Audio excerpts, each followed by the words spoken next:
notes here shortly. All right. Here we go.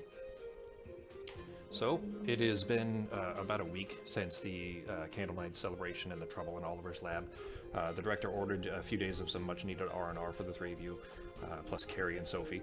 I guess, first, did you guys do anything in particular during that time? It's been basically a week or so that you guys have had kind of off. So were you doing anything special, anything fun during that time? I was going to go over and talk to Reggie over at Costco and see if he can not be so creeped out again by my hand, and go over and talk to him and see how the shop's going and stuff like I was talking about before. Sure. Just thinking about my shop, back in the day before I had to go on this adventure. Sure. And you spent a little time then kind of going back and forth with him, and his shop is a wholly different animal than what your apothecary shop was. Obviously yours was very focused on that, and where the kind of common thread you found with him in this conversation, hanging out with him a little bit, was specific that he is kind of more a chemist than he is an apothecarian like you were. You specifically were for kind of building formula and stuff like that, which is kind of similar to what a chemist does, but basically, his was very focused on the more sciencey side of it than the effects that you could create, if that makes sense. But anyways, it certainly was a common thread and something you kind of enjoyed having conversations with him and going back and forth. You did notice he isn't hesitant to go over these, but he was careful about you being in his lab. That's something that stood out for you, that he didn't basically, you weren't, as much as you were having conversations kind of about this kind of chemistry background that you guys might share a little bit of, he is careful about you, or people in general, being in his lab back there. And that kind of stood out to you a little bit, but it's people have their quirks, and he wants to keep his private space private, and you didn't really think too much of it though.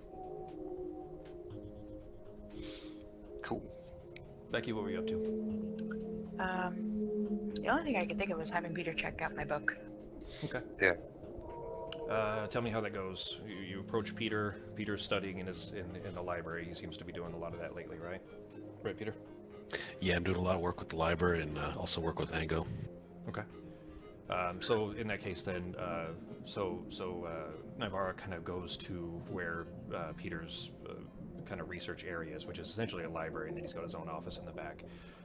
And you see Ango is in there, book open, trying to... What are you trying to teach him specifically, Peter? What is he trying to learn right now? He's trying to look at some general magic stuff. I mean, I'm kind of leaning him more towards divination because that's kind of my thing. So... let's see, what is something low-level divination that you might be trying to teach him? I mean, you worked on the basics a little bit, maybe mage hand, maybe prestidigitation, things like that. What's the lowest, what's the divination thing at the beginning you would be kind of trying to I would start with things like detect magic and stuff like that. Sure. So you're going over those, and he's trying, and he's still struggling to, for his mage hand, for example, when he's trying to get the mage hand working, it ends up showing, you start to see it visible there. There's this kind of floating bluish, purplish, translucent hand floating in air, but he keeps trying, and to be fair, he doesn't have the background you do, and his people, halflings in particular, are not necessarily as magically adept, born with kind of the innate talent for it. But he keeps making them, and sometimes it'll look a little like crab claw-ish, like where two fingers are stuck together, like the index and the index and ring finger, or index and middle finger rather, and then the ring finger and the pinky are stuck together, that kind of thing. But he's getting there. He's practicing, and you see Navarra come in. So what are you asking Navarra? Just I guess ask him if he can take a look at it, because Sebastian noticed that it seems magical. And I've noticed it too, when pages will be blank and then all of a sudden stuff will pop up on them. So how's that go? Peter, what are you doing? Yeah, I mean, I'm going to assist her, see what I can do to help out, make sure everything is checking out fine. I guess, magically, what are you doing? You want to roll an Arcana check? Do you want to throw a slot at it do you have Detect Magic prepared?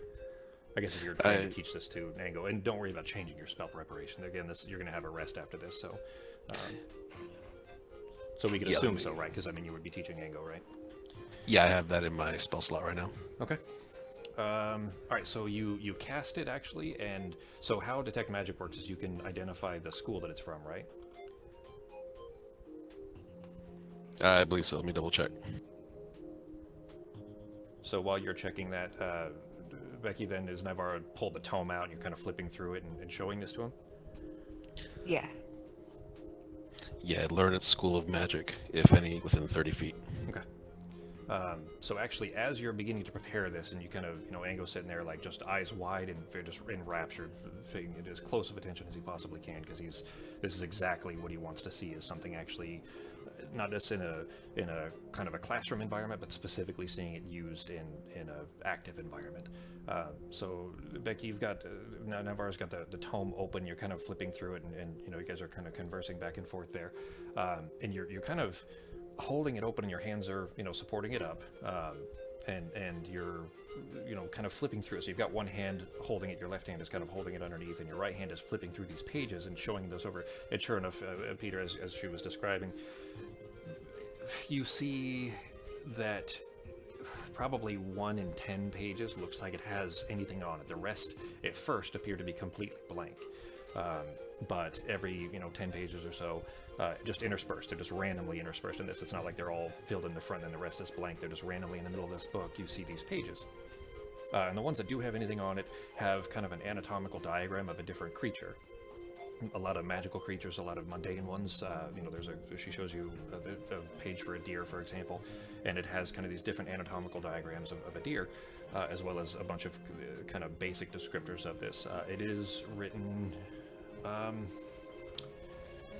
Let's see. I don't know if Peter can read that. Hang on a second. He does actually. So you can read the Elvish script.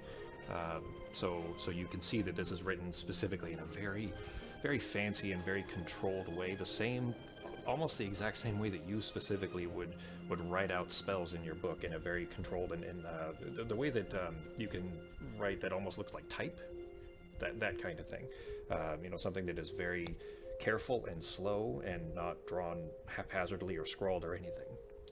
And as Navarro's described this to you, this book does this automatically. Anytime that a creature dies nearby, either certain types of creatures, magical creatures, and then mundane ones, if they die near it, it seems like some of their information is kind of appears in this book this way. Anyways, as you're going over that, though, before the spell goes off, you're kind of holding it out, and Peter, you're kind of beginning to prepare this, and you're casting it as a ritual, really, to show off to, because it's a little bit easier to do it that way. It takes longer, but it's a little bit easier, and you're trying to show this to Ango, and it takes about 10 minutes to cast it that way. So you're kind of putting everything out. You've got the candle set there. You've scribbled out the sand that you need, all the ritual parts that you need out on the desk there, and beginning to kind of go through this ritual incantation to begin to detect specifically what it is, and what the tome itself is doing. But as you're Navarro, as you're kind of standing there holding this, at first it feels like there's something, there's a tremor that you feel, a slight tremor, and you don't know where it's coming from. At first it feels like there's like an earthquake in the ground, something like a small earthquake, but the second time you feel it shake, you clearly recognize that it's coming from the book. There's kind of a third time, there's just no question. The tome kind of leaps up out of your hand. You kind of have to reach out and grasp it. But the book feels like it's exerting this will of its own. You're still holding it down, but it's lifting up. Like it's trying to float up on its own. And you're kind of just holding onto the sides of the book. It's still open, trying to keep it from floating up. And it's lifting and lifting, and you're just holding it as hard as you can. Go ahead and roll a strength check on Navarro. Oh, gee, well, I've noticed that I don't have my third spell slot on my character sheet here for the pack magic. Yep. I'm gonna fix that for you. 1 second. Thank you. I'll make you rolls that. There it is. Fixed. That's still enough. I mean, it's a book. It's not, it's not that hard, but you're basically trying to hold it down. But it's floating up about shoulder height. The pages begin to just kind of slip between your fingers, though, and they start shuffling frantically, just page after page after page, just flipping over until it stops, and then it flips back one page like it went too far. And you look and see blank pages, like most of this book has always been filled with. But out of this blank page that it stopped at, you see this kind of swirling light begin to float up out of it. And then it begins to kind of spin around itself, this kind of twirling, twisting tornado that begins to burst out into flame. that's rising up out of the page, just throwing extreme heat off, and so much that you're having to squint at the heat. You kind of tilt your head away a little bit, just because this is happening a couple feet from your eyes there. But this little mini tornado snaps in on itself, and it forms this beam of near liquid flame that just bursts out towards the wall and etches a deep black scarred vertical line. And then that fiery tornado bursts forth again. This time it's bursting, and it kind of aims out on another beam, this almost plasma-like beam, and then burns a round circle beside the line. And then a third time, another beam shoots out, and this one burns slowly. It burns kind of like the energy that's forcing this fiery emission is kind of waning. It etches a black vertical line with a lazy loop leg beside it. And as it finishes that last mark, you feel the book begin to kind of settle, and you instinctively put your arm kind of back beneath it to keep it from falling to the floor. Roll an Arcana check on Navar.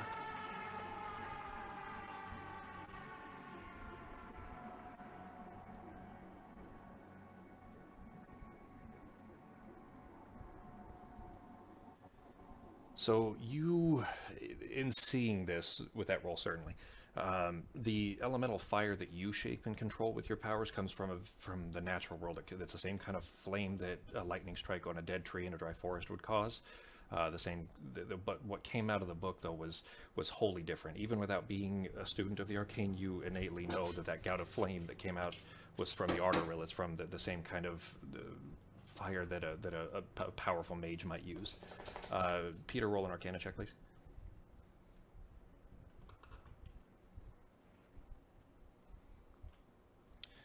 That's still enough, especially with your proficiency. That was unquestionably, you recognize this, and in fact, actually, Ango actually even speaks up and he says, was that, what just happened? He says, was that Scorching Ray? I mean, I know that's, and he's kind of puzzled for a second. I mean, remember, that's his thing, is he likes to kind of figure out puzzles and the like, let's say, but this was a little different, of course, but certainly a very hectic moment for him. But Peter, you definitely recognize that it absolutely was Scorching Ray.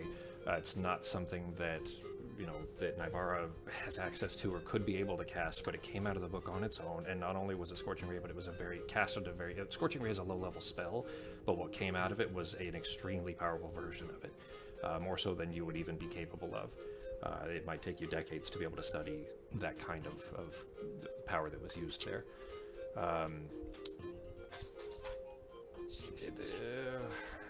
So in this, what do you do? We'll start there. What do you guys do?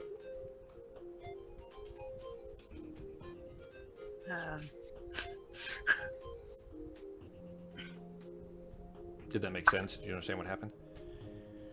Yeah, I guess just ask Peter if he has any idea what happened, because I wouldn't know. That's never happened before with the book. Yeah, it clearly just kind of did it on its own. Is there any check that I can do on the book to see if there's anything controlling the book, or if another external force is awakening the book, I guess you'd say? Go ahead and roll an Arcana check for that. This is what it burned on the wall. They were side by side. And now you've got this, big burned scar on the side of your library now too. So I mean, it didn't burn any books, but it burned that, and it was very on purpose. These weren't haphazard marks. It was definitely an I, definitely an O, definitely an R. At first, it looked like it was just a line and a circle, and then a random thing. But when they're next to each other, it looks like IOR. With that check, you were extremely tense in this whole moment and paying very close attention to what was happening. And you were already preparing to focus on this book anyway. You were already beginning to kind of focus your magical energies towards this book, and then this thing happens in the middle of that. So you were very focused and intent on it, and you didn't see or sense anything beyond that the book had a will of its own and was casting spells out of itself. And you recognized, of course, that it was Scorching Ray cast at a very high level, and then that it kind of settled down, and the energy that was surrounding the book kind of calmed, and that the kind of electricity in the air is now gone. In the ritual, though, of preparing to detect magic, after looking over this book, it's not one school, it's all schools. You're sensing all schools of magic kind of combined, and in fact, it's so radiant. Normally, for detect magic, you might see necromancy as kind of a greenish, blackish color, and fire might be kind of a deep orange, and so on. But the colors are so interwoven and mixed together, you can't identify any one school. It's literally all schools seem to be contained in this, which is very abnormal. But you unquestionably, after looking it over, it's not an anatomical encyclopedia at all. This book is very clearly the personal spell book of some unimaginably powerful mage, like far more than anyone you've ever heard of. And you kind of looking it over, you looking through the book as well. Like, Navar, do you let him hold the book or look through it? Yeah. Peter, you do so? Yeah. All right. So flipping through the pages with detect magic up, basically, and actually you have an ability that lets you do this anyways if you chose to do it, just a divination ability. But the book is definitely a personal spell book from someone. But the pages, the blank pages, are not blank at all. They're protected by magical wards, and that's why they appear blank to anyone that doesn't have this capability. But you see interspersed throughout these pages, the blank pages aren't blank, they're spells. But they are of a certain tier, a circle. These incantation and charms are just impossible. They are far beyond the capability of any known mage that you're familiar with, and certainly beyond your own. They would take decades and decades to study, centuries maybe. But interspersed throughout this, though, you do see that some of these blank that previously looked blank are capture charms. And it looks like those may be what's firing when magical creatures or certain mundane creatures die nearby. That it's kind of gathering some of the information about the creature that just died nearby and then displaying that on the page.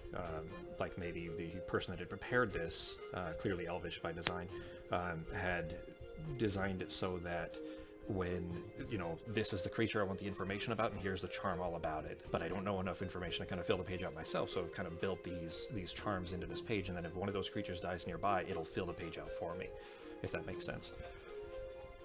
And that's what you see there. So, what are you guys doing?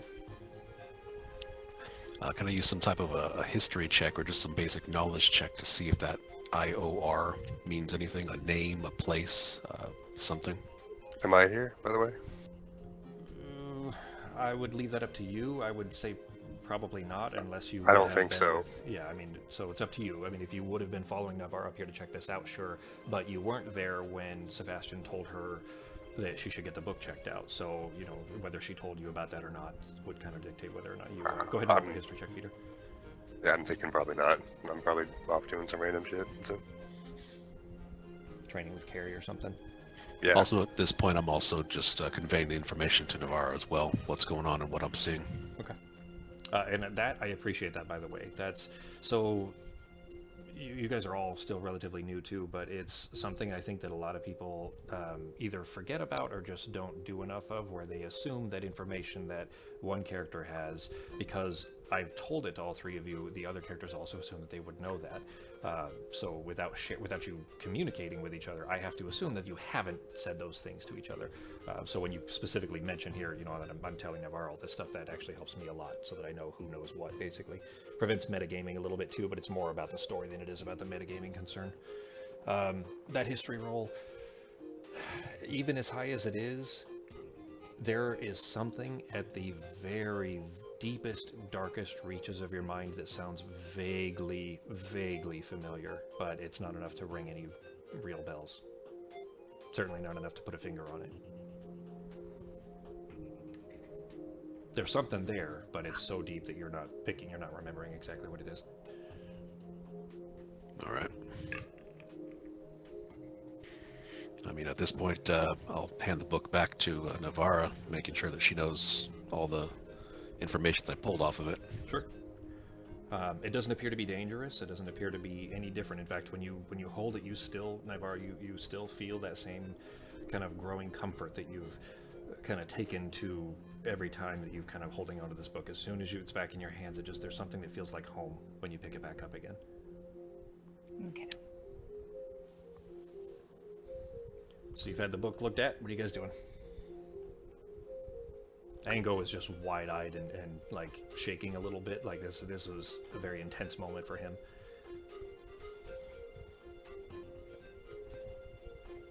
Just going back to whatever you're doing. Yeah, I guess thank Peter for taking a look, and I guess just go hang out with Sebastian some more. Okay.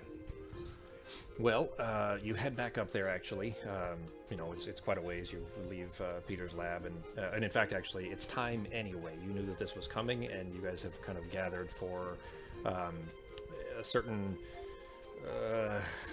You could call it a wake, I guess you could say, that you knew was coming, but the director has clearly been putting off for a few days. You guys all gather, along with most of the people that are employed at the college as well, back up in the Dellen's Cap chamber. So you're all kind of up there, gathered around the. It's been about a week, like I said, of you guys having kind of some much needed R&R there.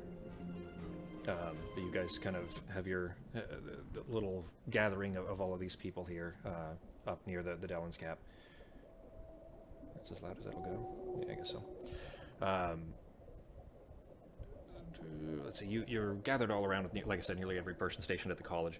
The director has been putting this off, and even now, as she's standing in front of the group, she seems hesitant and kind of uncharacteristically awkward. She gives this small speech citing the rights of remembrance that are held when an agent of the college goes down in the line of duty. Their information is fed to Cetus so that the kind of uncomfortable questions from the world below will be kind of phased out as to their whereabouts and so on. I said nearly every member, of course, because Robbie is still in the brig somewhere, and you don't see Rodalt anywhere. He's been gone for about a week at this point. You've been told that he was assigned to a mission down on the surface, and you haven't seen him since.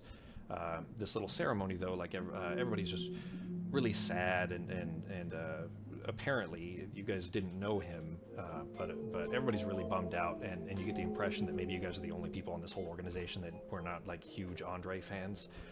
Everybody's a little teary-eyed, and they're sharing their favorite stories about him, listening to their stories. Andre sounds like a really cool dude. He's the guy that always brought donuts into the office, and people loved that, and he was like a people pleaser. So everybody seems really bummed out, and they're kind of getting up and giving some speeches. Carrie and Sophie, who served with him as coursers, they tell some kind of war stories, basically. Everybody just seems super upset, and you guys have clued into that. Maybe you guys should have gotten to know him a little better, because he sounded like a total party animal.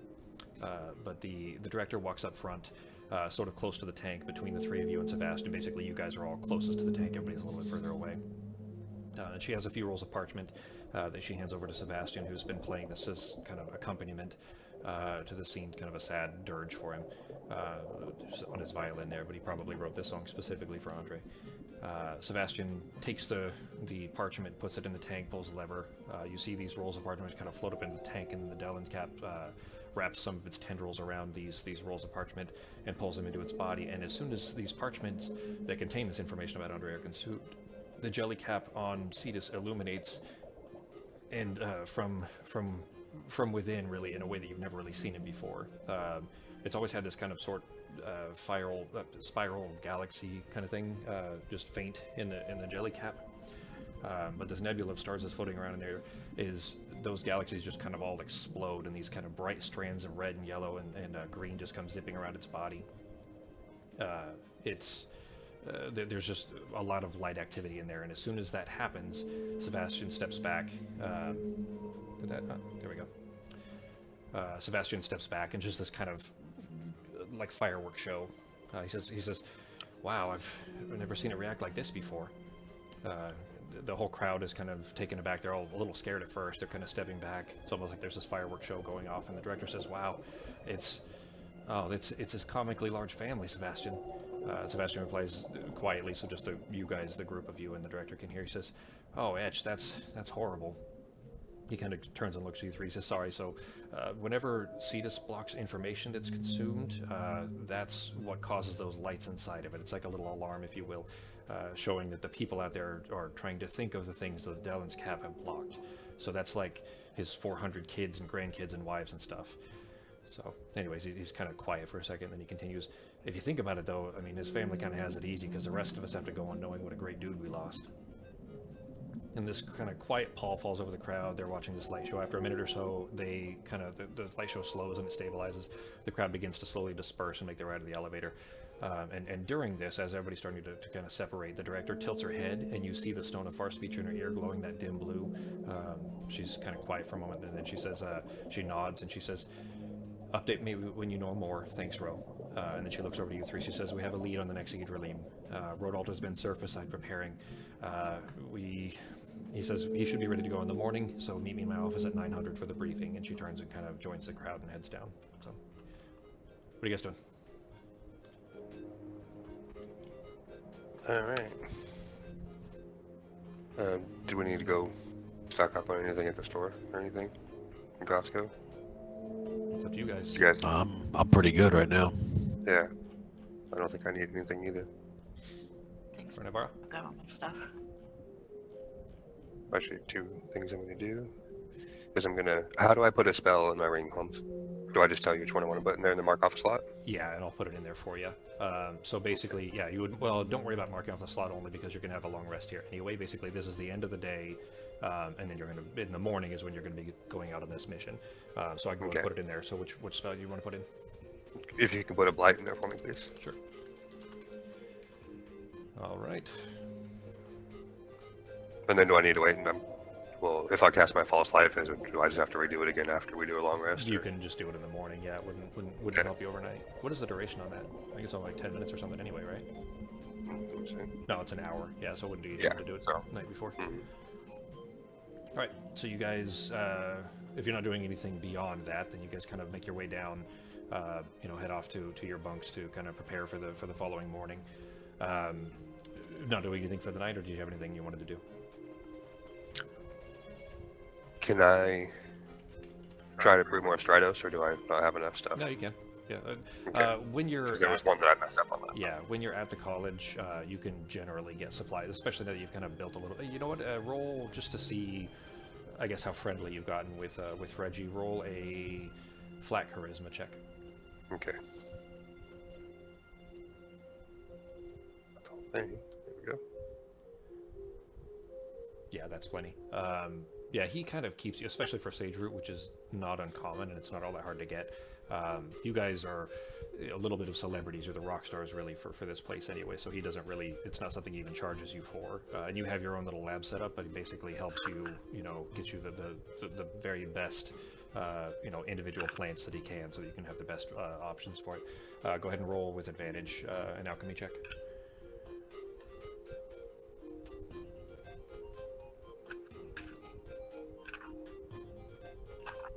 Yep, that's plenty. Sweet. All right, so let's change this out for you. There you go. All right, yeah, you're Thank right. You brew up. It's about as perfect. It's just that kind of thin spot between it being a liquid and a gel. So it's exactly where it is. Where gels would be more efficient, but they're harder to drink. So you get it perfect, basically, right where you need it to be, and you have your Stratos refilled. All right, so in that case, then morning comes. It is about 8:30 a.m. or so. You were instructed to meet with the director at 9 a.m. So, Peter, specifically, you're in your bunk doing your morning roll the bones divination ritual. You're kind of kneeling at the floor. You sprinkle out the delicate sand in a circle. It's about 1.5 feet or so in diameter. You sprinkle some more through the middle, forming the auger's eye, like you've done 1,000 times before. Many thousands, really. You put the pouch of sand away. You notice that your hands are a little achy this morning, maybe starting to feel kind of pangs of age that are catching up with your incessant studying and writing, like the kind of arthritic sense of writing constantly. Paying it little mind, though, you bring out the pouch of ruined carved bars that you so fondly remember whittling from willow wood well over 2 decades ago. You close your eyes, you speak the familiar incantation, you throw out the wooden bars carelessly into the middle of the sand-drawn auger's eye. As per the kind of usual practice that you've always done with this.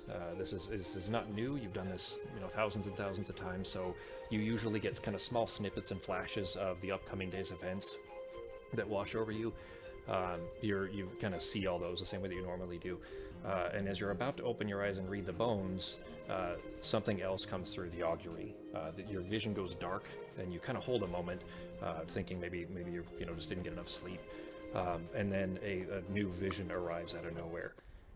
You're standing in a ruined landscape of what looks like it was once a sprawling, vast civilization. Though you can't really make out any facial features, you're surrounded by friends that you know that these are your friends. But their faces are blurry, and they're despondent and they're forlorn. You just can't make out individual features. You can see that they're standing there. You know that these are friends, but you can't identify them. There's this terrible wind hurling dirt and debris in all directions, but your group is kind of huddled up beside a destroyed wall for some shelter against this tearing wind. You and these friends are standing at the feet of a seated, hulking stone giant. The giant kind of looks down at you, and I mean, he's 40 feet up to his face, but you're looking up at this massive, massive head.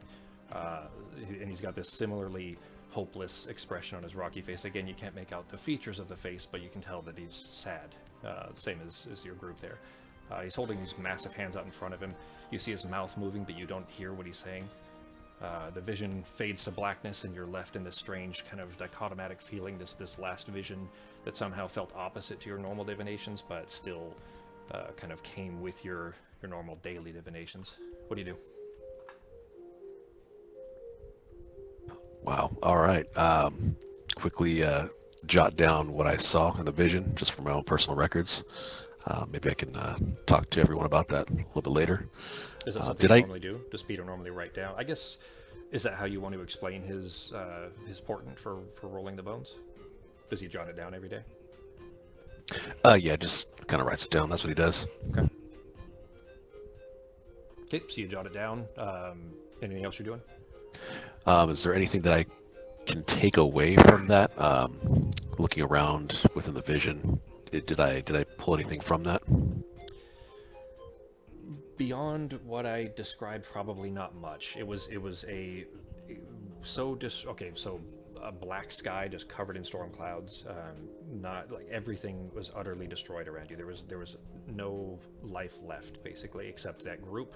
And in fact, it almost felt like you were standing on an island.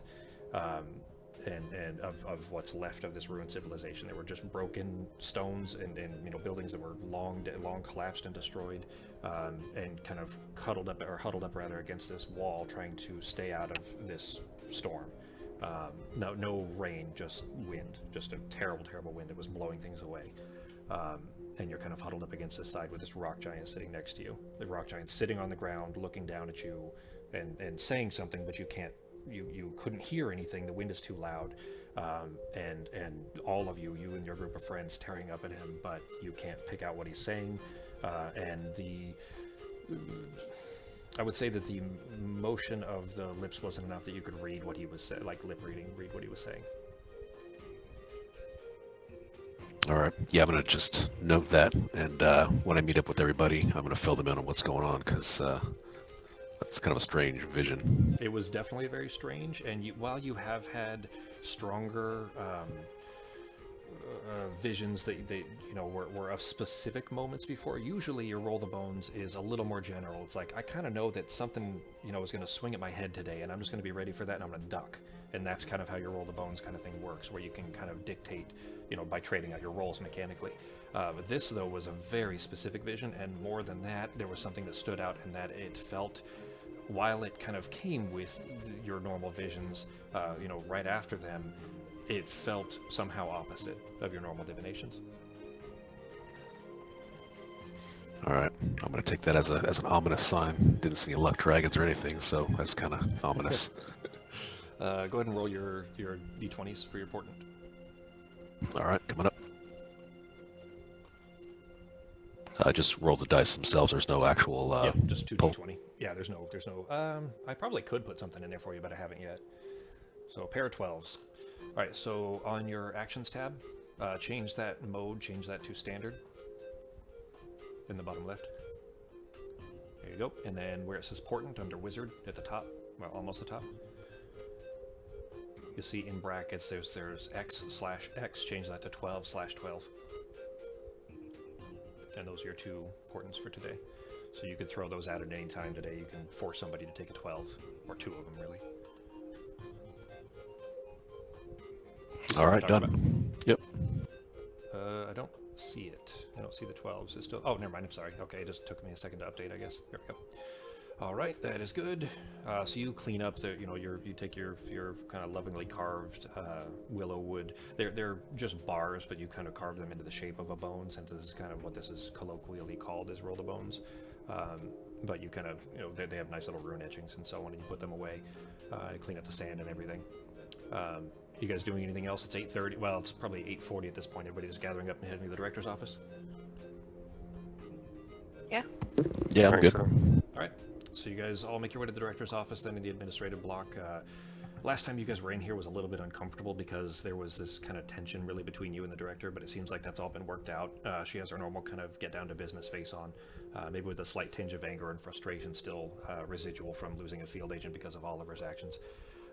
She gives you guys a brief smile as you enter. She says, "Well, good morning, everybody. I hope you slept well." She turns her gaze to a map that's rolled out on her desk. She says, "Roe informed me he's ready on the surface, so let's get started, shall we?" All right. Sounds good. She says, "Well, to be frank, I have almost no idea what awaits you on this mission, what dangers you'll face. I do know what awaits you at the end of it, though. The 6th Idrilium, the Chrono Spear, is here on the surface. It's a weapon that gives the holder power over the flow of time itself.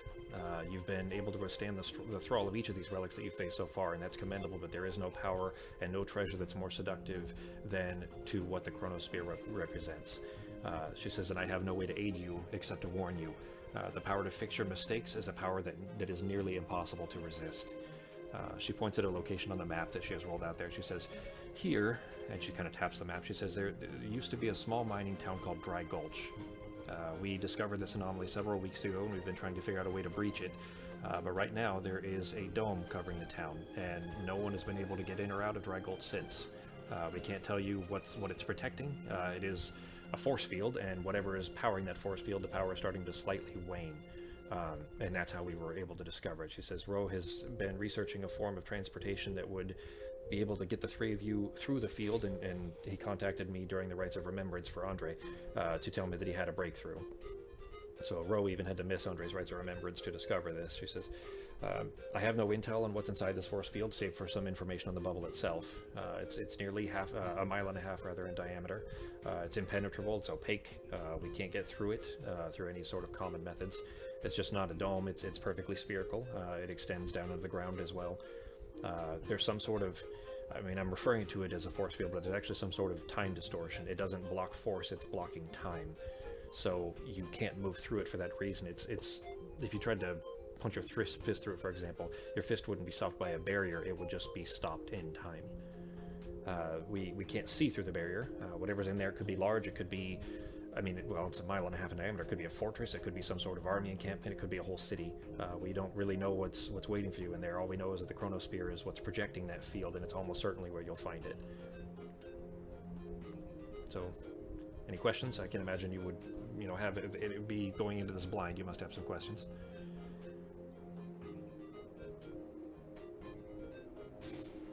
Well, all right. Well, nobody's got through, so I'm just trying to think of how we would even get in. Does anybody that she knows of know any more about it than she does? The dome? Really, Roe. Roe is probably the only one that knows more about it.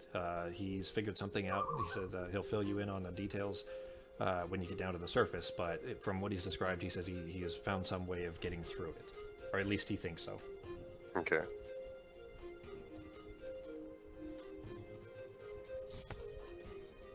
Well, I don't know.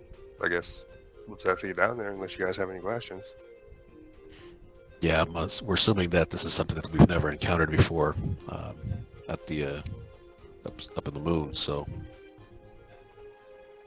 yeah, definitely. Yeah. It's not. You guys have never heard of anything quite like this. You've heard of protective wards, especially Peter, and even those are often dome-shaped just because it's the easiest geometrical shape to keep.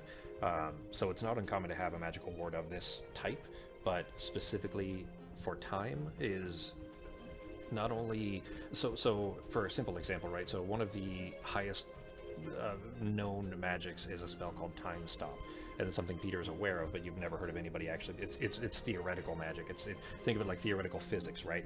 We may not, as humans and on Earth, we may not be able to do some of these things, but we understand that string theory could exist, right? We understand how it could work. We just aren't capable of doing that, or fusion, for example. So this is theoretical magic, essentially. It is far beyond the capabilities of people in general, because if people could, you would think that we would have people stopping time all over the place, just because if people were capable, it would happen. So it's outside the realm of let's say normal possibility, but is theoretically possible, and this potentially could be an example of that no longer being theory and becoming practicable. Okay, so it could be magic. Well, it's definitely magic. I mean, all of the Idrilim are. Yeah. So, Yeah. But, and if assuming that they're correct and the chronosphere is in there, then it's definitely magic, and then it's coming from that. All right, we go with our best lead then. Go down and speak with them. Yeah. With rope. Dr. Rowe, yeah. All right. So you guys make your way to the teleportation chamber. Normally, Ro is in there, and he's the one that sends you down. But this time, it's Carrie that's in there. She's still, a little sore, really. For she and Andre and Sophie, of course, had worked together for a very long time, and she's not very cheery, but she does give you guys a hug. She's still kind of, every time she sees Ketis, she specifically looks at your hand and your wrist and is just apologizing profusely, constantly for having to hack your hand off, and is just glad, of course, that it kind of worked out. But she's, you guys are there, and you see her. You generally, you guys have actually, Navarra and Ketis. Peter, I didn't have yours set up. We need to do that actually. So maybe before next session. But Ketis and Navarra both have a teleportation rune on their bracers, and Peter likely does too. But it's up to you on which ones you would want to choose to put in there. But anyways, instead of having you expend that to get down, especially when you're going out to a surface mission, somebody who is on at the facility uses theirs instead, so that you're not wasting your resources before you go into a mission. So anyways, she hits the mark on her bracer to send you down. And you... Where is it? There it is. You guys are careening through that arcane blue rill, as you have so many times before. Light explodes around you with a kind of dizzying effect of all of a sudden reappearing in the bright sun. After a few seconds, your eyes begin to adjust to the blinding light around you. You see Ro. He's standing about 20 or so feet away beside a huge steel barrel that is pointed, like perpendicular, pointed sharply at the side of a gargantuan glass dome. He smiles and he spots you. He says, hey guys, long time no see, huh? Mm-hmm. Yeah, been a while. You're out in the middle of dry grass in a big open field, and this dome is directly in front of you. The dome, you look at it and it looks like it's just glass, and at first you think you can see right through it, despite the director telling you that it was opaque. But after a second, you realize that when you move left and right a little bit, like if you just tilt your head even slightly, there's something off about how you're seeing this, and you realize that what you're seeing is not looking through the pane of glass that's right in front of you, the dome that's right on your side. You're actually seeing what's on the other side, a mile and a half away on the other side of the dome, as if you were looking at a screen that was showing a camera on the other side of the dome. That's probably not making sense, but think of it like, have you guys seen like technological camouflage, where somebody has a coat basically just covered in cameras and screens? Do you know what I'm talking about? Yeah. It's used. Yeah. It's being tested really still for military purposes. I'm not sure if it's actually in active use anywhere. But anyways, it doesn't really matter. But basically, the point is you're not seeing what's in the dome. You're seeing the other side of the dome. But it's very disorienting. You kind of you avert your eyes a little bit just because it's awkward to look at. But anyways, as you guys kind of approach over there, Rodal kind of has a nice big grin. It doesn't seem like he's seen people for a while. Doesn't seem like he's showered in a while either. He reaches a hand up and he kind of smacks the side of this big barrel. He says, I've been building this baby here, and he kind of pats the hand against it. He says, and analyzing this damn dome, and he kind of looks over the dome there. He says, so, I mean, if you guys are ready to go, and I would certainly, assuming this goes well, I'd like to get back up there and, maybe bathe. So you guys have any questions before we kind of go over how this is going to work? I don't think so. I mean, Keys is going to brief us on what we're doing to get inside. That'd be my only question, I think. Yeah. He says, all right, so... I'm sure he has no idea what to expect on the inside either. I really don't, yeah. I mean, I can see just as much as you can, and I've been out here for, 10 days now. He says, so here's the situation. Here's what I figured out. he pops out this little glass orb that he's got with him, the same kind that you've seen the director use to display holographs. And with his other hand, he points a thin metal rod, like an antenna kind of a rod, at the barrier. And above that glass, where you see the holograph, the image there, you see this kind of sine wave appear above the orb. And you see these waves kind of contracting and expanding. And he says, whatever energy this thing is giving off, it fluctuates, and it gets weaker, and then it gets stronger, weaker, and stronger. And my hypothesis that I've tested out with a couple of rocks, I did it with a skull, and some heavy rocks, is that if you launch something with enough speed and momentum right here, where this thing is at its weakest energy signature, hey guys, I mean, I'm like 94% sure, if you shoot out of this big-ass cannon here directly at this thing, right when the energy signature is at its weakest, you're going to pass straight through. It's going to be totally great. It'll be totally great. Like 90% sure it'll be totally great. 94 and 90. All right. You notice the I like number, those right? Yeah. Roll a perception, all three of you.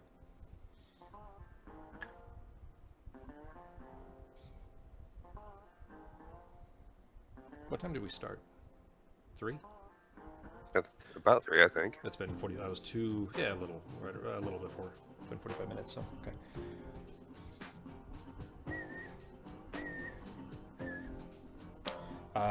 As you guys are kind of going over this, Peter and Ketis, you're both kind of, paying close attention to these sine waves, and those numbers aren't sounding ideal, really, because traveling very fast at a fixed surface like that doesn't sound like a great plan. But specifically being out in this kind of open field, it may not be ideal. It's not the forest you're used to, but being out in an open field, Navarra, you notice something you're kind of a little bit distracted by that, and kind of hearing the birds chirping and the kind of the sounds of nature just feels nice. And something catches the corner of your eye, just some movement. You turn and you look, and coming just out of the corner of your eye there, you see coming from behind you in the direction that you guys arrived in, you see something that's moving underneath the ground. It's sort of disturbing the earth about 30 feet away. It looks like something's under the ground there. It's tunneling near the surface, like kicking up dirt. Ro keeps kind of continuous explaining this plan, and kind of showing the sine waves, and he's got his hand out and he's kind of marking where it's going up and down. He would say like now, and he's kind of pointing to when these sine waves dip. But he's kind of keep droning on, and you're not really paying too much attention to that. And then you notice that the little disturbance begins to start moving in your direction, and it looks like it's coming pretty quick. What are you doing? Hey guys, something's coming. Bugs Bunny's coming on the ground. So it branches out in the shape, these kind of forms that are coming towards you, branches out into 3 of these little moving patches of earth, almost like it's starting to encircle the 4 of you. And then quickly emerging from the ground, you see 3 very large, very purple worms that pop up out of the ground, almost like Tremor style. Go ahead and roll initiative.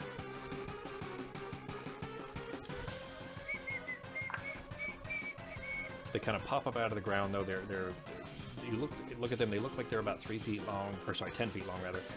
They're about a car tire in terms of thickness. They have these sharp yellow rows of teeth. They're screaming like they're in distress. Like they're making a keening sound. Roll a nature check on Navarro. Sako, you were supposed to use your Paratus for your initiative. I forgot to remind you. So go ahead and roll initiative one more time, and we'll take the better of the 2. So it is, you got a 10 that time, so still a 14. And roll one more d20, just a flat d20, Sako, and it'll be for Toki's initiative. Toki. All right, so Toki fail. He's sleeping. One. I guess I didn't ask you about that, but I assumed you popped him back out once you guys teleported. After you landed on the surface, you popped him back out? Oh yeah, he's always by my side. All right. With that nature check, for Navarra, you recognize these. You've never seen them before. They're called a purple worm, but they're normally massive. They're normally like multiple train size, like train after train laid on end. Like they're gargantuan creatures. But these are only about 10 feet long. I just showed you the image there. They're only about 10 feet long. They're keening and crying. You get the impression these might be juveniles. But that doesn't mean they're any less dangerous. So we will go ahead and load this map. This map might take a second. Oh wow, it is ugly. What's up? Oh yeah, I made a really shitty Photoshop, so it probably didn't take very long. I reduced Is that a the size cannon? What's that? Is that a cannon? That is the cannon. Kick ass. So you'll be shooting out through that cannon into that purple shit at the top. That it's not actually purple. I just wanted to be able to identify where it was. All right, so you guys would be near the cannon because that's where McDudson is. Navarre, you can place yourself, but you guys would be around here. And there's Tokyo to make him small. So I'll go ahead and place him wherever you'd have him.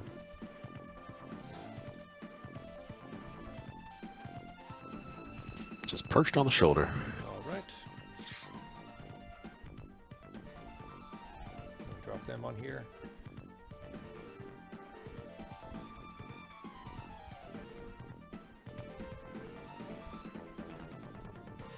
Actually, they were spreading out to get around you, so about like this. I'm going to make them visible. There you go. Navarre, is that where you'd have her placed for Becky? Yeah. Right. All right, Ketis is first. What are you doing? Let's see. Number 8 over here. Go over and give him a good slashing. Okay.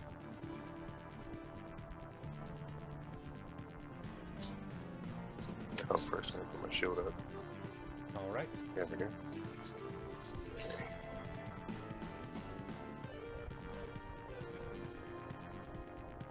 That definitely hits.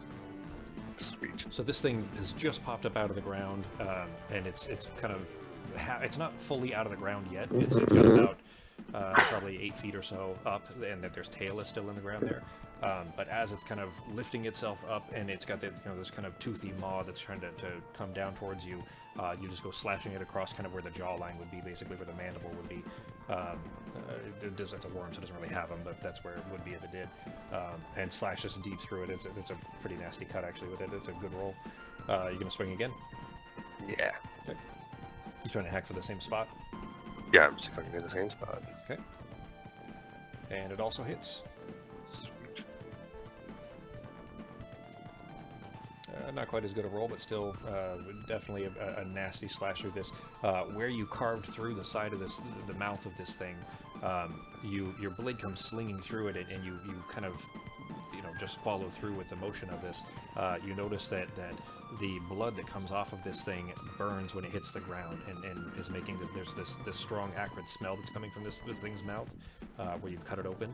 But there's smoke coming up off of the ground where it looks caustic.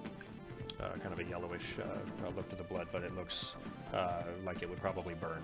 And you did throw it very nearly to Naivara, but did not hit her. If you'd rolled shitty, it would have. Or could have, anyway. So, ready for your turn? Yeah. Oh, there you go. Right, go ahead and end your turn. Wait. That is this one. It is seeing you having swung at this. It is going to, this one pops itself out of the ground the rest of the way, and on the surface here is almost snake-like, kind of wiggling its way straight towards you. You see this thing is much faster than you would expect it to be able to be. It is going to bite you. I will parry if I can, or if I need to. Motherfucker. I guess I don't need to. They rolled a 1. Okay. So second natural 1, and of course it's on one of my cool monsters. It will have disadvantage for all attacks. Okay, so this one will have disadvantage against, and you'll have to remember, because it's number 1 and I don't have an effect to drop it on it. Will have disadvantage against you for the remainder of this encounter. Okay. So this one tries to, and you kind of, your shield arm was already there, and you just throw it up, and it ends up biting down hard on your shield, on the top and the bottom, like where its teeth are on the inside of the shield towards you. But it bites down hard trying to grab you, and not expecting this shield to be as strong as it is. It ends up kind of jabbing into its jaws, and it kind of yanks its head back and whips it back and forth, and you hear it squeal, and it sounds almost like a pig, like a baby pig screaming. But it sounds like it's angered and not hurt necessarily, like physically hurt, but definitely confused, and that's where the disadvantage will come from. It is going to try to bite you a second time, but it'll have disadvantage.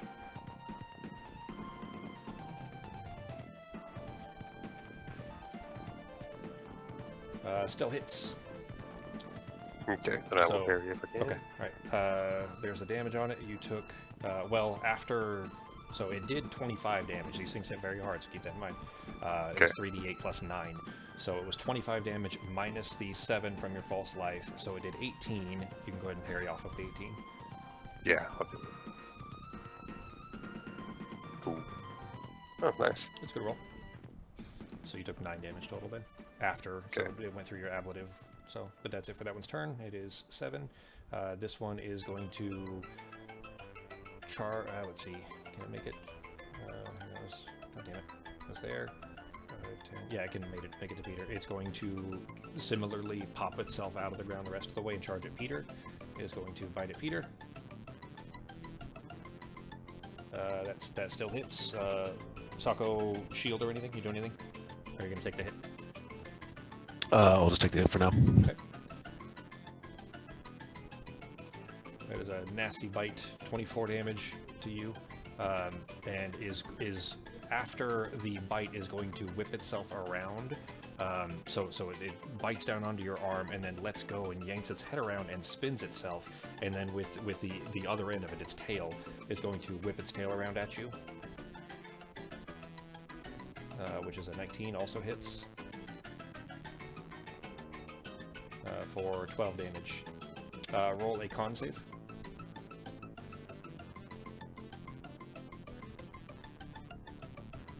Barely enough. All right.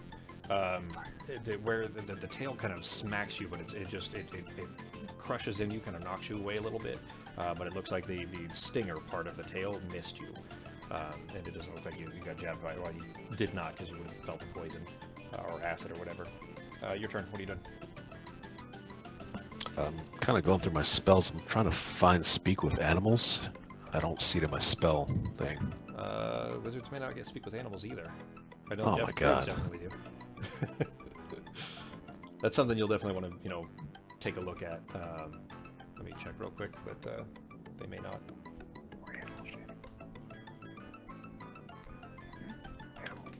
That's kind of more of a divine thing anyway, so probably not. It is Bard, Cleric, Nature Domain, Druid, Eldritch, Invocation, so Warlocks can with that, and then Ranger. Yeah, so no Wizard. Wow. Okay, well, pretty much I will then just move and cast Firebolt. Okay. If you try to leave its range, you would presumably get an opportunity attack against you. Yeah. I'll stay in range then and just cast Firebolt. Okay. Do you remember how to do it? Yeah, I gotta click between all my things to get to it. Yeah, you gotta hunt over them. Alright, attacking, casting now. Okay. And it hits, so you've blasted this thing kind of in its neck, I guess, just below where the mouth is, after it kind of spun around and smacked it with its tail. But it hits. Go ahead and roll the damage. It already hit, so don't worry about the second one. Just hit the damage button, the gray one that's below the cast. There you go. It squeals and kind of screams, and you see that it's starting to. It looks like it's going to dive and try to go back onto the ground. But if your turn. Yeah, I have my turn. Okay. Number 8 is the one that Kita slashed. Is going to turn, now that it sees that one is already attacking Ketis, is going to turn and try to go after, with its mouth kind of cut open a little bit to try to bite at Ivara. And it rolls another natural 1. Jesus Christ. Fucking monsters are always the worthless guy. They always roll so fucking shitty. And it got a horrific miss. You lose your next action as you stagger and shock. So it tries to bite out towards you, but its mouth is so cut open from that slash that Keita's put into it, that it kind of screams in frustration and misses and ends up crashing into the side of the cannon there. And the cannon shakes a little bit, but it's going to miss its next attack, which would be its second. So it doesn't have a second attack. It is Navarro's turn. What are you doing? Okay. Question about animal friendship. So it says that if you or one of your companions harms a target, the spell ends. So if I can cast a spell and it works, then even though we've already attacked them, it wouldn't affect that, right? Which spell is It's that? only afterwards. Animal Friends? And Animal friendship. Yeah, level it is should that? be a level 1. Level 1.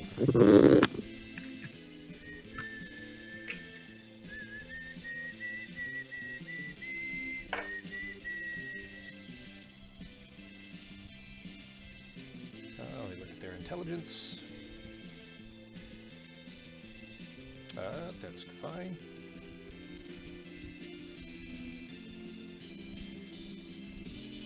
It looks like you could use it, and as long as nobody hits it afterwards, because you didn't hit it, and as long as you or your companions didn't hit it, then you could presumably charm it, is essentially how this is supposed to work. Okay. You gonna try that? Yeah, then I'm going to use a level 3 spell then and try and charm all of them. Okay. Oh, wait, hang on. Okay. What's the range? I need to be One additional 30. beach, and the range is 30 feet. So as long as they're all within 30 feet of you, and they are, so that's fine. Alright. You can try it on all of them. Yeah. Okay, they have to Okay, make so wisdom just now. saves. Cast? Target all of them, Yeah, all of them. and then yep, you got Yeah, to and then hit the cast button. Yeah.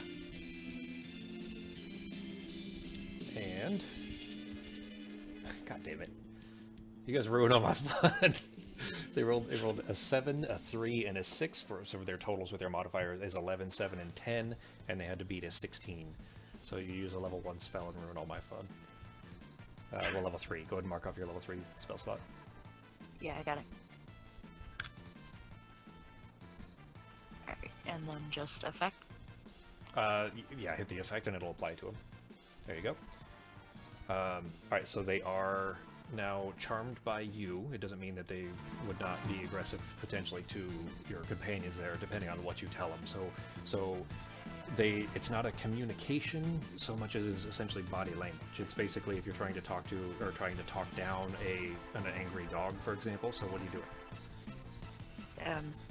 I guess just try to make them understand that we don't want to hurt them. Roll a persuasion check and roll it with advantage.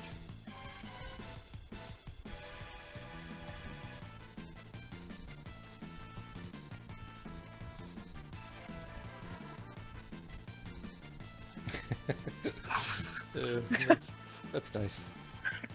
I was scrolled up, but I saw the natural 20 roll. And 20 and a 17. So you're kind of standing there, just making the kind of hand, the hand motions of your hands both out, and then kind of, moving them towards the ground, just like, be calm kind of emotion. And this one that has just crashed into the right in front of you, which is the one you're, kind of the most aware of, just because it's right there, and these things are huge. I mean, 10 feet for, a game where you're kind of expecting to see giant monsters and shit, that 10 feet doesn't sound like much, but because it's long, because it's, snake-like almost, or makes it a little more harrying. But anyways, it just crashed into this thing. You're kind of making these calming motions, and it looks towards you. It doesn't have eyes. There's no eyes on this face, but it kind of turns its head towards you, and you see the jaws kind of go to close, and you see this kind of nasty gash that's keeping the mouth from being able to close all the way. But it kind of makes this kind of dismissive, kind of backing away almost gesture, and it looks like it's trying to kind of turn towards the ground. You turn and look at the others, and they're similarly trying to kind of move their faces towards the ground, like they're just going to burrow back in. And the one closest by Peter does. It starts to kind of get its head into the ground. It's got this nasty burn on one side, and it kind of starts to move itself in, and you see the tail kind of up, and for 8 feet of it is still above the ground as it's slowly moving its way in. And then the one over by Ketis is doing the same. The one over by you is really struggling. It keeps kind of to dig into the dirt with the other half of its face, the other half of the mouth that's not cut open, like it's trying to use the kind of barbs on its side of its head, trying to dig itself under. And I mean, it's trying, and then the one that's closest by Ketis actually comes over to it and looks like it's trying to help it dig through there, like you saw that it was wounded. And the whole time they're making this kind of confused and distressed kind of wailing sound as they're kind of digging their way in until they eventually kind of make their way under. And Rodalt the whole time, this whole time, Rodalt's just been like super tensed and panicked and just trying to hide under the cannon a little bit. But they've kind of made their way out, and they're gone underground. It doesn't look like they're bothering you guys anymore. Way to ruin all my fun, Becky. That was a super fast one. That's fine. Socko can't go for too long anyway, so that works. All right. Till those things have made their way out, Ro kind of pops his head out from under the cannon. He says, "Wow, I mean that was some impressive work there. I was really, I knew you guys would be able to take care of it. I know you guys are tough, but man, it's not fun being out here in the field. This is not my forte." He says, "I'm an engineer. I'm not no, some combat, some warrior. So I'm glad you guys were here. What are you guys doing?" Can I call out to my team here and see if I can get some type of a heal going? Oh yeah. Yeah, he took a pretty nasty bite there and a swing. He's at 30. He's almost at half health, so he's got 36 HP's missing. I got a Stridos. You can use healing word or whatever you want, babe. I got cure wound. Oh. Do level 2. Do what? Here we go. Sweet. That is 19 HP's healed to Sako. He's got 17 missing still. You're gonna give him some Stridos too, Sako or Kitas? Yeah. How much you giving? Sip or a quaff? Do a whole thing if he needs it. What would it be? A sip is what, a D4? D4, yeah. Sip won't do much. Yeah, then let's do the Give him a whole one. whole thing then. Yeah. So Peter, Sako, or Kitas hands you a vial, just a thin. It's called glass steel. You're familiar with the material, but basically a thin vial of this viscous kind of pale orange reddish liquid. It's basically about as primo of a healing potion as you can get. It's a chemical version of a healing potion. Yeah, you mark those off. So it is 3d4 plus 4. So Sako, go ahead and grab 3d4 and roll those, and we'll add 4 to it. The d4 is the far right, the little triangle looking one, pyramid looking one. All right, and how many? 3d4.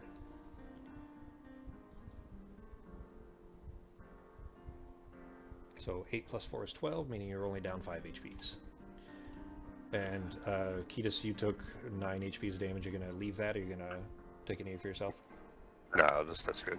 Okay. Thank you, guys. Cast my false life again too, actually. Sure. All right, All so right. other than the ground being badly disturbed and there being kind of a puddle of this kind of acidic looking blood on the ground there, over by where Navarra's standing, otherwise you basically back to what you were doing.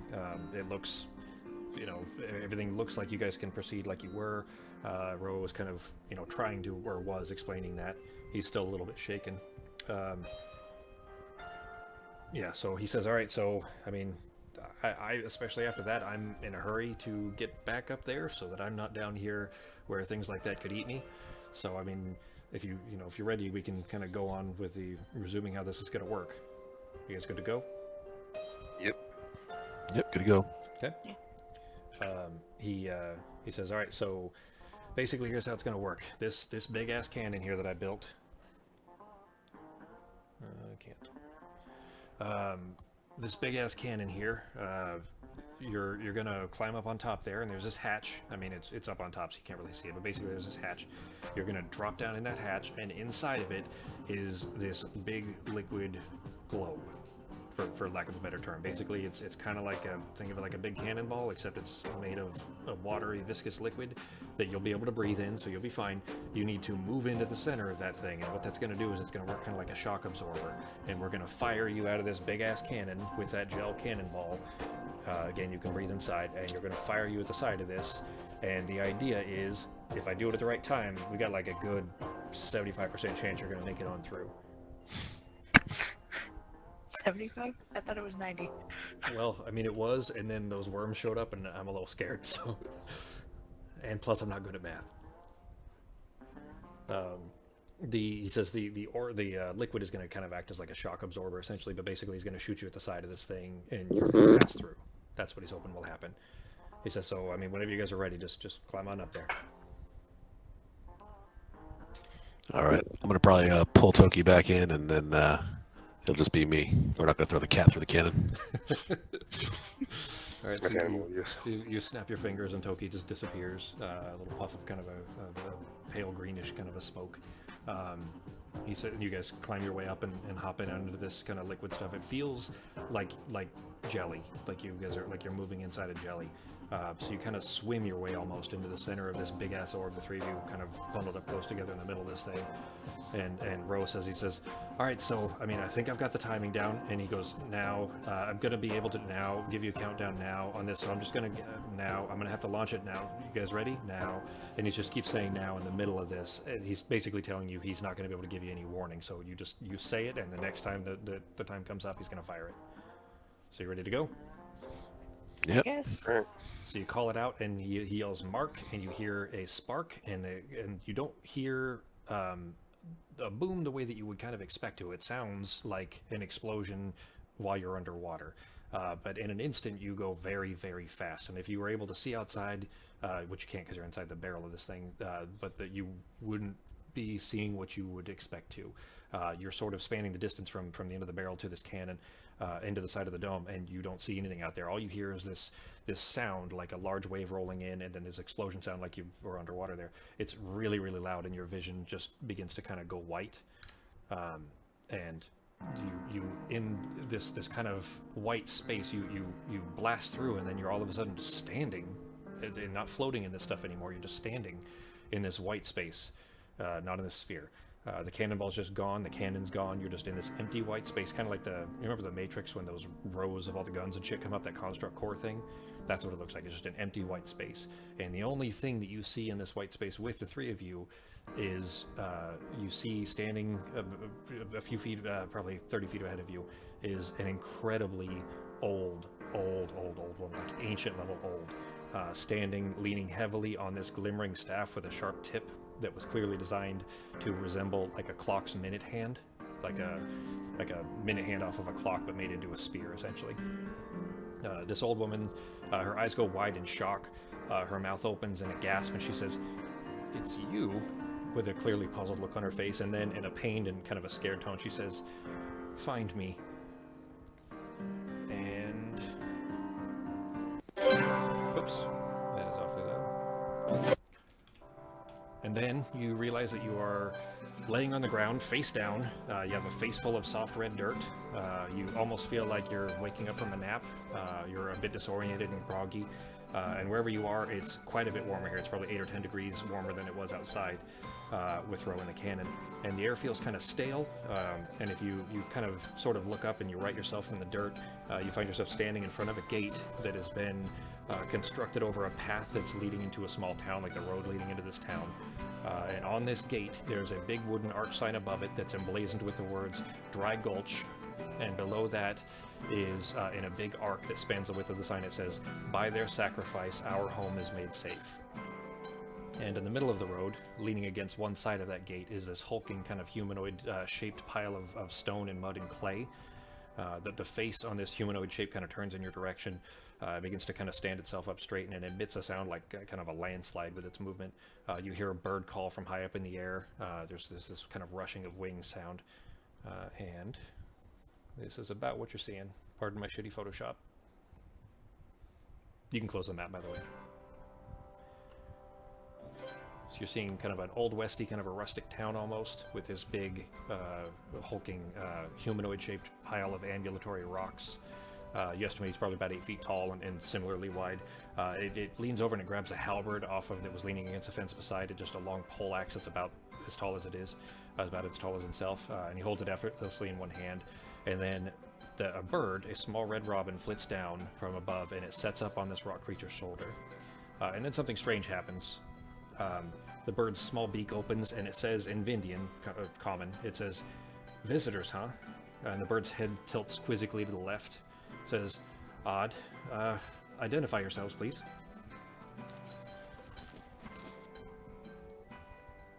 My name's Ketis. Yep, Peter. Never. He says, well, it's nice to meet you. This is confusing. All right, so look, I need you all to just stay calm and don't make any sudden movements. It's been a while since we've had new visitors here. You mind telling me how you found your way into our little town? We took the Cannon Express. The Cannon Express. I'm not familiar with that. Is that a stagecoach? Not What I'm exactly. talking about, and he turns and he points. He's interrupting you. He's not necessarily trying to be rude about it. He turns and this giant rock arm, and points behind you. And you turn and look, and sure enough, that dome is still there. And you're seeing the inside of it now. You can't see outside of it. So where you should be seeing Roe and the cannon on the other side, it doesn't look like that. It looks like just open plains. He says, how did you get through that? Again, it was actually a cannon. He roll a persuasion.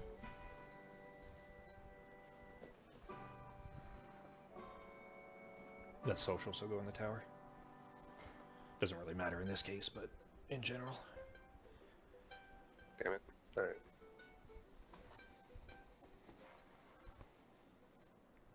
Kind of like this chair I bought. It's comfy. It's noisy because it's leather, but he does not look like he is accepting that answer. He doesn't look like he believes you about some kind of a cannon that shot you through the wall. Roll. Well, I guess what are you guys doing? So he's asking. There's no expression on the face. The stone doesn't move. You're talking to a bird who is sitting on the shoulder of an earth elemental. Does that make sense? Everybody understand what you're seeing? Mm-hmm. So what are you guys doing? What do you guys can try to tell him if you want, but Ketis already failed, essentially, so... I'll just try and tell him kind of the same thing, but kind of make it a little bit more simple. I'll say that we were able to fly through the dome using some devices. Go ahead. That's wording it in that way is probably, because he basically, when Kita said that he fired through a cannon, he looks over the shoulder, does not see a cannon. He doesn't necessarily know if he can see anything on the other side is the impression you're getting, but by just saying, devices maybe. Go ahead and roll persuasion with advantage.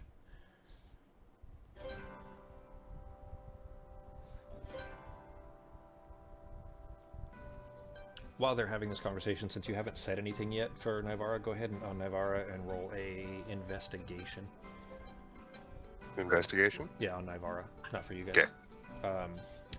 Yeah, so you rolled a 19, Sako, so plus 2 is, or you rolled a 17 rather, plus 2 is a 19. You dropped a 3, so that advantage was useful. By the way, Ketis rolled a 1, so Damn it. so there's your difference. But so he looks like he kind of there's no reading the face of the elemental. It's in fact, roll an Arcana check on Peter as well.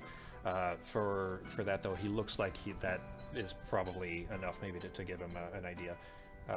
So you with Peter, you don't have a lot of familiarity with elementals and golems, but this you're just being above a 10 is fine.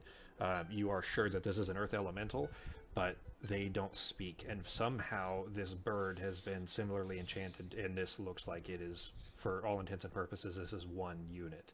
The bird is the mouthpiece, at least. You don't know necessarily if there's separate, maybe the bird is the brains, you don't know, but at least from looking at this, it looks like the two of them together are one person, essentially.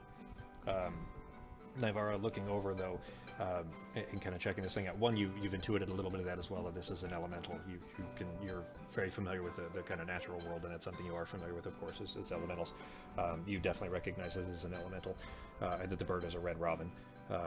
But in looking him over, while they're kind of having this little back and forth, you look over and you notice that he's got a little deputy pin, like a little star badge that has been nailed into the rocks of his chest. It's like it's nailed into one of the rocks, kind of securing it to the chest there. Anyway, so he says,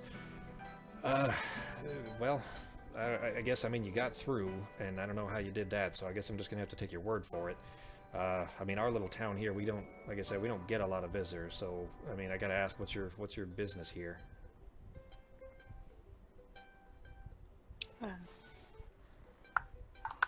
We're here looking for an item. Can you be a little more specific? This is a little town. It seems like you would go through an awful lot of trouble to find an item. It's a sphere, actually. It's a spear. It's a stick, like a staff. Oh, I'm sorry. I thought it was a sphere. I'm No, sorry. a spear. Yeah, a spear. Like Excuse me. Yeah, it's a spear, like a weapon. He says, I'm not really aware of any spears here. I mean, I guess we can talk to Sheriff Isaac. He might know what you're looking for. Tell you what, all right, I'm gonna make a command decision here. I think we should sort of, wait to. I don't want you guys kind of running around free until you've been checked out by Sheriff Isaac. So, if you wouldn't mind, again, just hands at the sides, just stay calm. You come with me into the sheriff's office. We'll get this figured out. How's that sound? Cool. That sounds alright.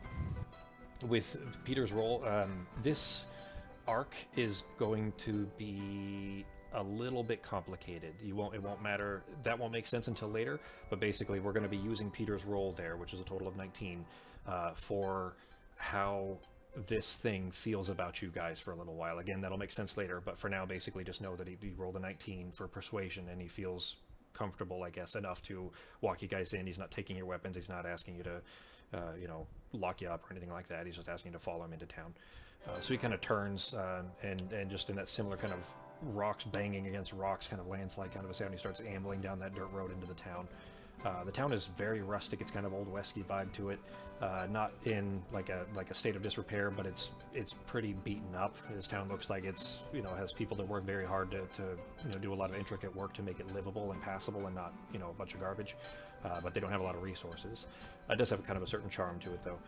You're walking through this gate and into the main road into town, and as you walk through this main road, there's kind of a few points of interest I'll point out to you. There's just as you get inside the gate, there's a large well, like a water well. There's 2 rows of buildings, one on the other side, and you're kind of walking down the middle there. Looks like a general store. Off to the left, it says Abernathy General on it. Across the street to your right, there's a large building with big saloon doors that you into it that it's a saloon. And the name of the building, according to the ornately carved sign above it, says the Busted Pickaxe.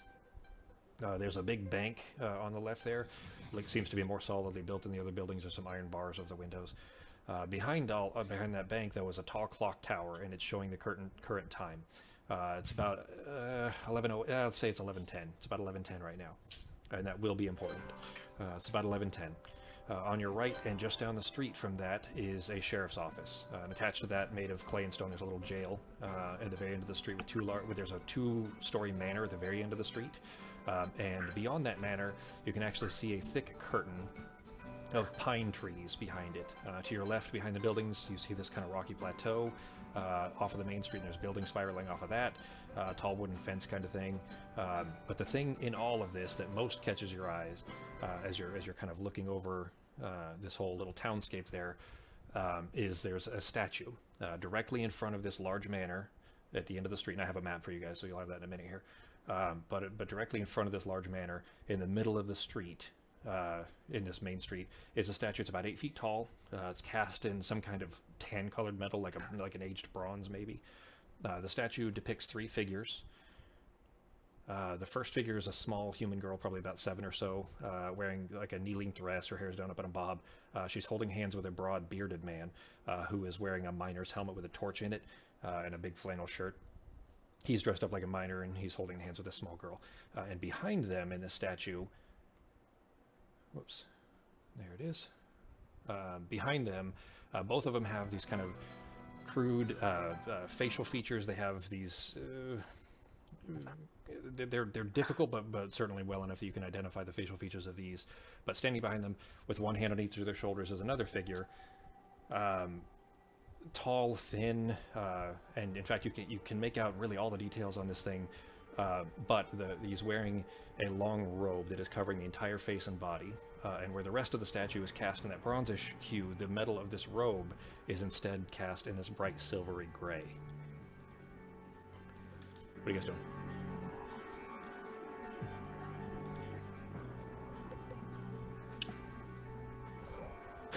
All right, so we're currently walking with him to talk to the sheriff, right? Yeah.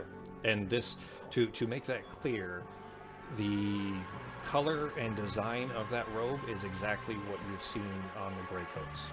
This may be a long robe instead of a coat, but it is the style of the gray coats. Is that the only one that we've seen so far? Have we seen anybody else that looks like they're wearing one of us, or a similar coat? In the town, you That mean? looks like the gray coats? Yeah. Have we looked at anybody else by chance? No. As we're walking towards. Okay. You do see people all around. Yeah, they're But no more you know, cops though. yeah, most of them are a little dirty. This is a mining town. Some of them are covered in dirt and what you'd expect, really, the kind of lots of overalls, lots of flannel shirts, things like that. But it basically looks like a regular town. The only thing that the style of this, the robe on this thing very much stands out. So the statue is all cast in this kind of, tan bronzish color, but that robe was specifically made using a silvery, so an iron or a steel, and then polished very neatly to look very silvery, grayish. It's very apparent that they made this statue to Absolutely. stand out Yep. with the gray coat. Yep, on purpose. There's no way this could have been an accident. It's a totally different metal. It was clearly designed this way. So as you guys are kind of looking at this, you guys haven't asked his name or anything, but the elemental and the bird there kind of stops. He hears that you guys have not followed, or that you stopped for a second. He kind of turns and looks. He says, "Oh, the statue? Yeah, I mean that's well." Without getting into it too much, I mean, that depicts a very important event in our town's history. That's the visitor who came and brought the father and the daughter to our town, and by their sacrifice, our home was made safe. And he kind of turns and starts to go back in towards the jail. Okay. You follow? Can I ask him? Can I ask him to elaborate a little bit more on that? Well, I mean, I wasn't here back then. That happened a little before my time. I only showed up about a year. Let's see, it would have been about 2 years ago now. And I think the visitor, from what I understand, was here about 3 years ago. So, I mean, I don't have a lot of detail for you. But yeah, I mean, from what I've heard anyway, the visitor came and he brought that father and the daughter. What I just told you, that by their sacrifice, our home is made safe. It's kind of the town motto. So it's on our sign outside. You saw it on the gate. Are we able to use our communication from inside here? Maybe talk to Ango or someone? You can certainly try. I'd like to kind of try and contact Ango, see if this could be a gray coat or something. That's a nada. You talk into the stone.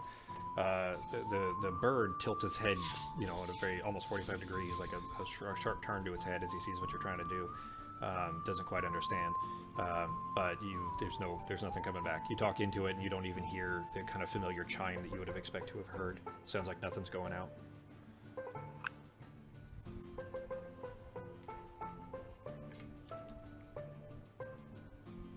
All right.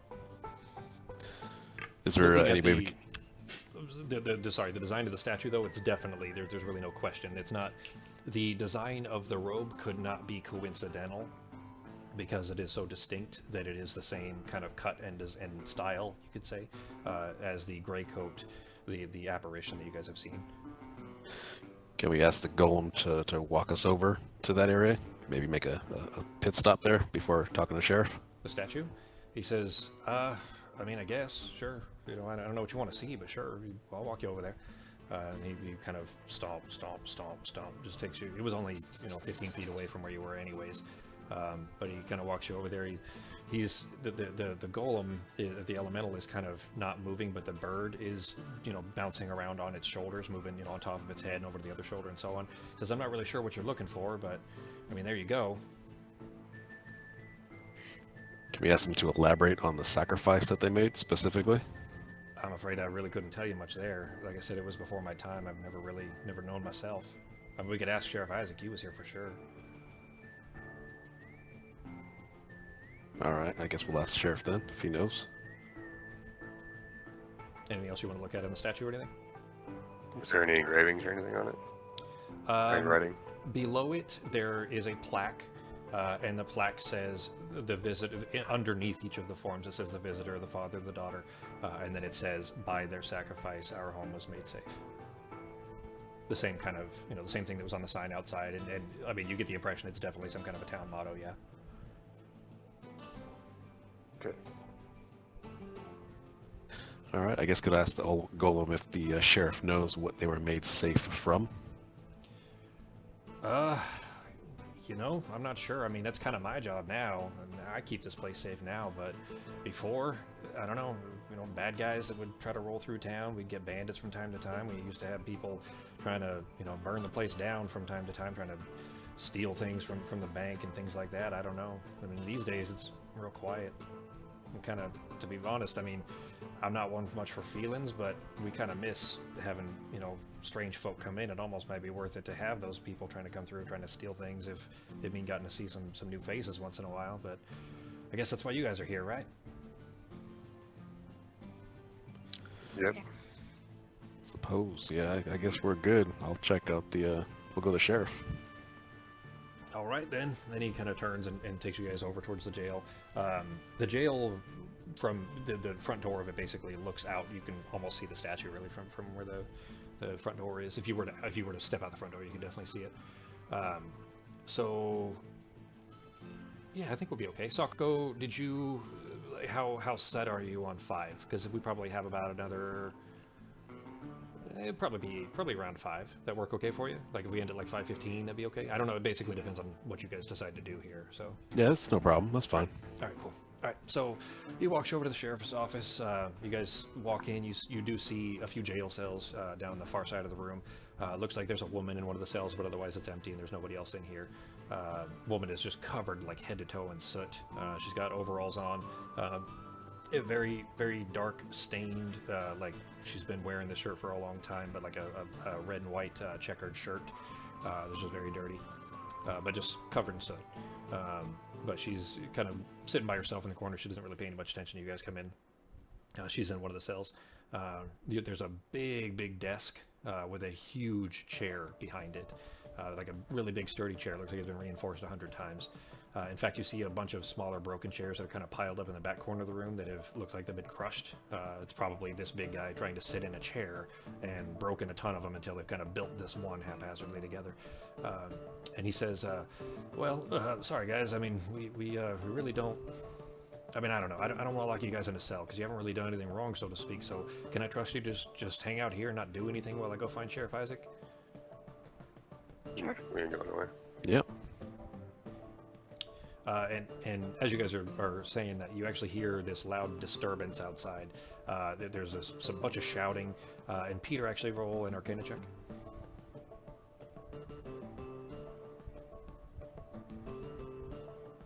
Yeah, that's enough.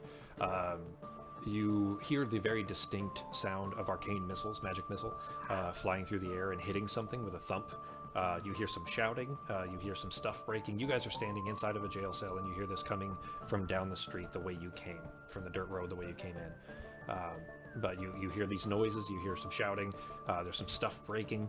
The bird on this guy's shoulder says, well, duty calls, I gotta go, just stay here. And he kind of holds a hand out towards you and turns and just stomp, and he goes storming out the door, leaving you guys in the office. And here is the map. I'm going to share it to you guys now. Pardon my shitty Photoshop. Tell me when you guys all have it. Yeah. Yep, got it. All right, so what you're looking at is you guys, if you see number 8, which is on the right side of the town, almost to the furthest north, that's the jail. That's the sheriff's office. That's where you guys are. The noise you heard was coming from the busted pickaxe at number 5, which was the saloon that you guys passed down the main road, and that's where he stormed off to. You saw on the left side there, you saw Abernathy General. You saw the bank on the left, which is directly across from where you guys are. The statue is what's in the middle of the road there, and then the big manor at the north end of town. That's what number 9 is, and then that massive clock tower is what's behind the bank, off in the distance there. So you guys are now standing in the jail here. There's a woman in one jail cell, and you're just kind of standing there doing what? You tell me. What do you guys doing? I don't know. I guess just looking around, making sure nothing going crazy right around us. Waiting, I guess. You got real quiet all of a sudden. Gee, like in the middle of that. Oh, sorry, I must have cut out. But There you go. I guess Good. just hanging out and making sure nothing goes crazy around us until what's his face gets back to goal Okay. with the bird. Mind What if do I talk to the girl real quick? To the woman? Sure. So she's, she's in a cell. So, I mean, if you're outside the cell, of course, looking through the bars, she's about probably 8 feet away. Real small cells there. She, like I said, covered head to toe in soot, and looks like she's some kind of a miner, maybe. What do you say? Just making small talk. How long you been in here? What'd you do? Rob a coal mine? She says. She kind of turns and looks at you, squints squints so much that you almost don't see her eyes anymore because the face is just covered in this black soot. She says, "What's this garbage talk you're speaking? What was that? Was that Gerblin?"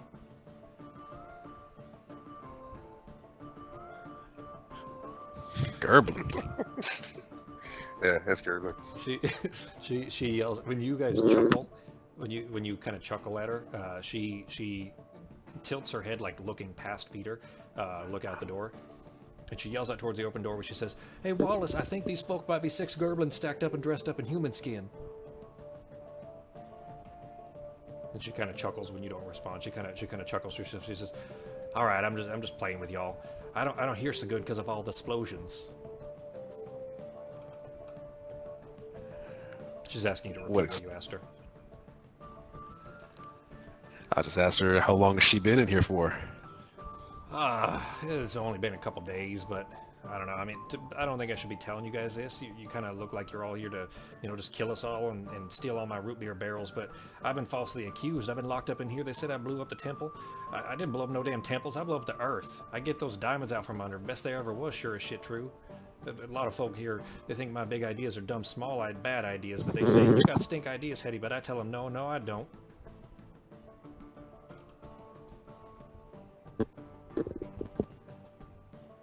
She's just sitting there blinking, looking at you.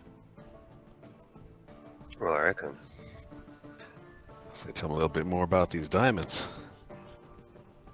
Well, I mean, we use diamonds around here because, I mean, since the dome went up, we don't got no use for money. So, I blow up the earth, I'd get them diamonds out, and then I buy nice things like them root beer barrels. Root beer barrels, you are, you're all, it's just a candy. It's a type of candy. All right, nice. You get the impression that she's not all there. So she was thrown in for trying to blow up shit and get the diamonds? Well, she says she was falsely accused, that they said that she blew up the temple. You didn't see the temple in town? Let's see, did you? It is... No, you definitely did not. But basically, she says that she's been falsely accused of blowing up the temple. According to her, she, does blow up things, but it's just, she basically in the quarry or in the mine. Remember, there's a mining town. Blows them up to try to get diamonds. That's what she's told. I'm gonna ask her, does she know she did blow up the temple? Sure as shit, no. I wish I did. Well, damn. Where is the temple? Where was it? It's over yonder. And she kind of points out towards the door, directly behind you.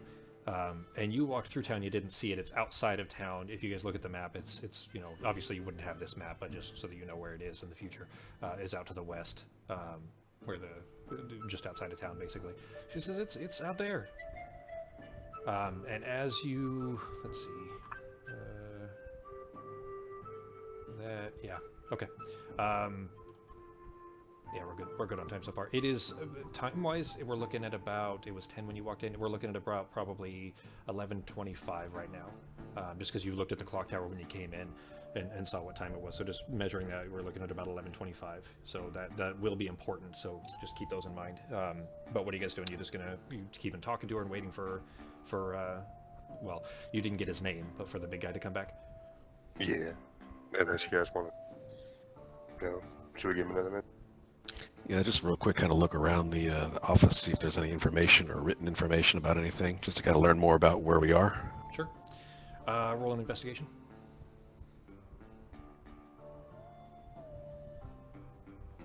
You know what, actually, just for mechanical sake, we'll say that there's a map up on the wall of Dry Gulch, and that's what you've kind of looked at to get an idea of where the layout of the town is.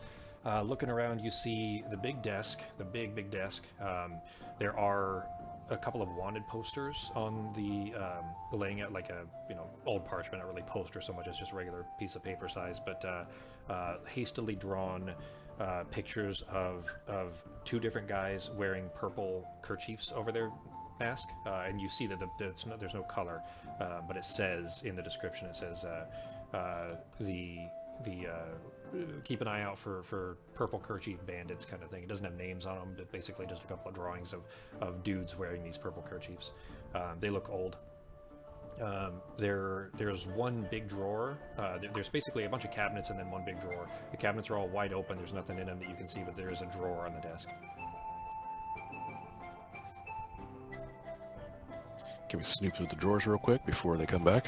Yeah. You can give it a shot. Go ahead, and you're just going to try to open the drawer? Yeah, just see if they're unlocked and just kind of snoop in there. Okay. Probably look out. All right. Ketis, you're looking through the front door then? Yeah, I'm kind of just keeping an eye out, make sure nobody's coming back yet. All right. So Ketis, real quick for what you're looking at, you look at the front door and down the street to the left, basically, and you see out there laying in the dirt in the middle of the road is one dude in a purple kerchief, face down in the dirt. Looks like he's knocked out. Doesn't look dead. Looks like he's knocked out. That looks like he was thrown out of or knocked out of the front of the broken pickaxe or busted pickaxe, the saloon. But face down, looks like he's unconscious. There's no blood. You're not seeing, it doesn't look like he's dead or been killed, but, looks like he's knocked out. Dogs move. And as you're watching this, you hear another of that same kind of thwomp sound, except this one doesn't sound arcane in nature. This one sounds like somebody, DJ Jazzy Jeff style, like picked this other guy up and threw him. Dogs, fucking go away. And threw him, and you see another out of, basically, this is kind of, the entrance is blocked a little bit by your line of sight, out the front of what you presume to be the busted pickaxe, go flying out the front of it and land kind of in the dirt a few feet away from the first guy. And as you're watching this, you see the big guy step out of the front, and then, he's kind of turned this direction like he's about to walk this way, but you still have, that was you were seeing all of that as Peter was going to open the drawer. So Peter, for yours, go ahead and roll a sleight of hand.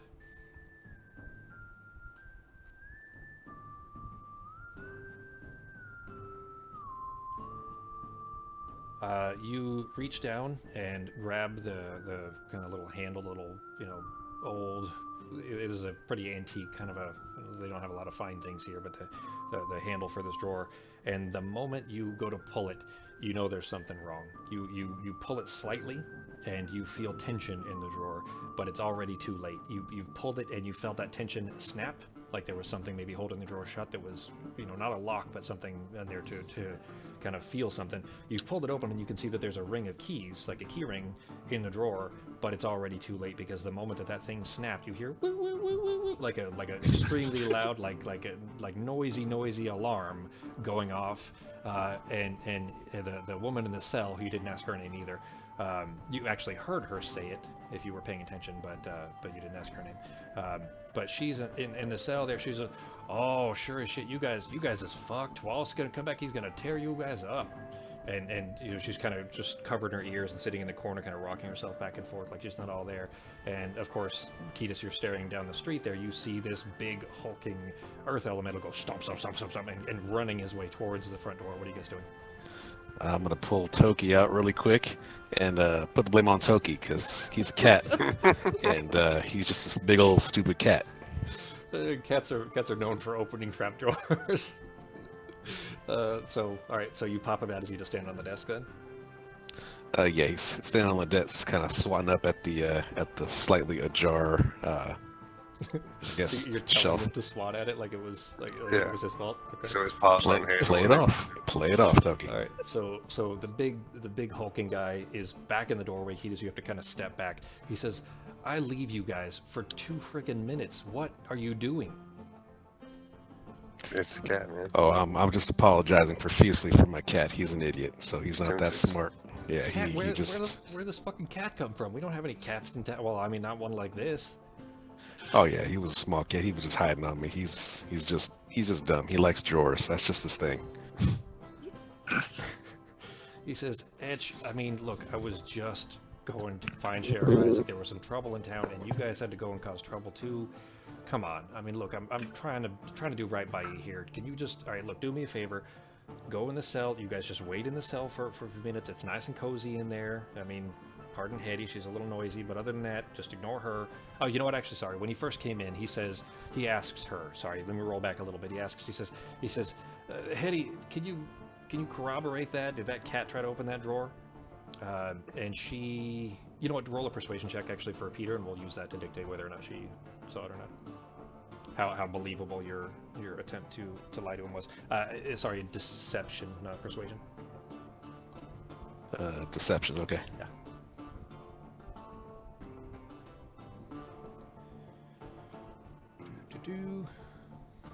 Yeah, he beat his roll. So for those, Sako, so you understand how those work. When it comes to social roles like that, it's done in contest, basically. So how that works is for this time, for this guy, which again you guys haven't asked his name or anything, but I have him roll an insight check to see whether he believes you or not, and you roll a deception, and whichever is a higher roll wins. Does that make sense? Understand how that works? Yeah, that makes sense. Yeah, so that's in contest of how that works. But you beat his roll. So he just as a double checking, basically asks Hetty that who he called Hetty, the woman, and then it's Hettie here in the jail there. And she kind of shrugs. She gives him kind of a toothy grin and just shrugs a little bit, like she wasn't paying attention. And he says, "All right, look. I mean, just do me a favor here. Just, you know, I know this sounds rough. I'm not trying to be inhospitable or nothing, but just hang out in here. You'll be safe. I'll be back in a few minutes. Just let me find Sheriff Isaac, and we'll get all this sorted out, okay?" And he's kind of herding you towards the little jail cell there.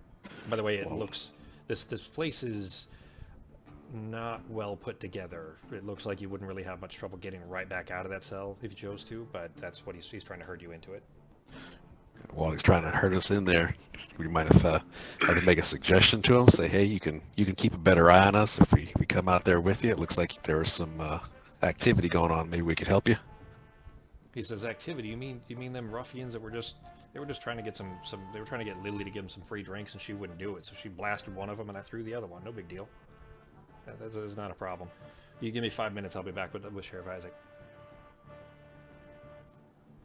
But sorry, I was taking a drink. But in the middle of that,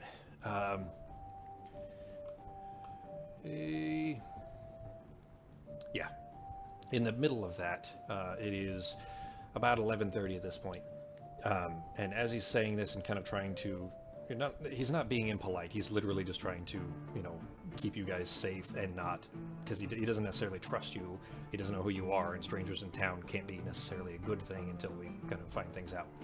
But as he was kind of going through this and trying to convince you to just step in the jail cell for a bit, the building is beginning to shake. It is shaking very heavily.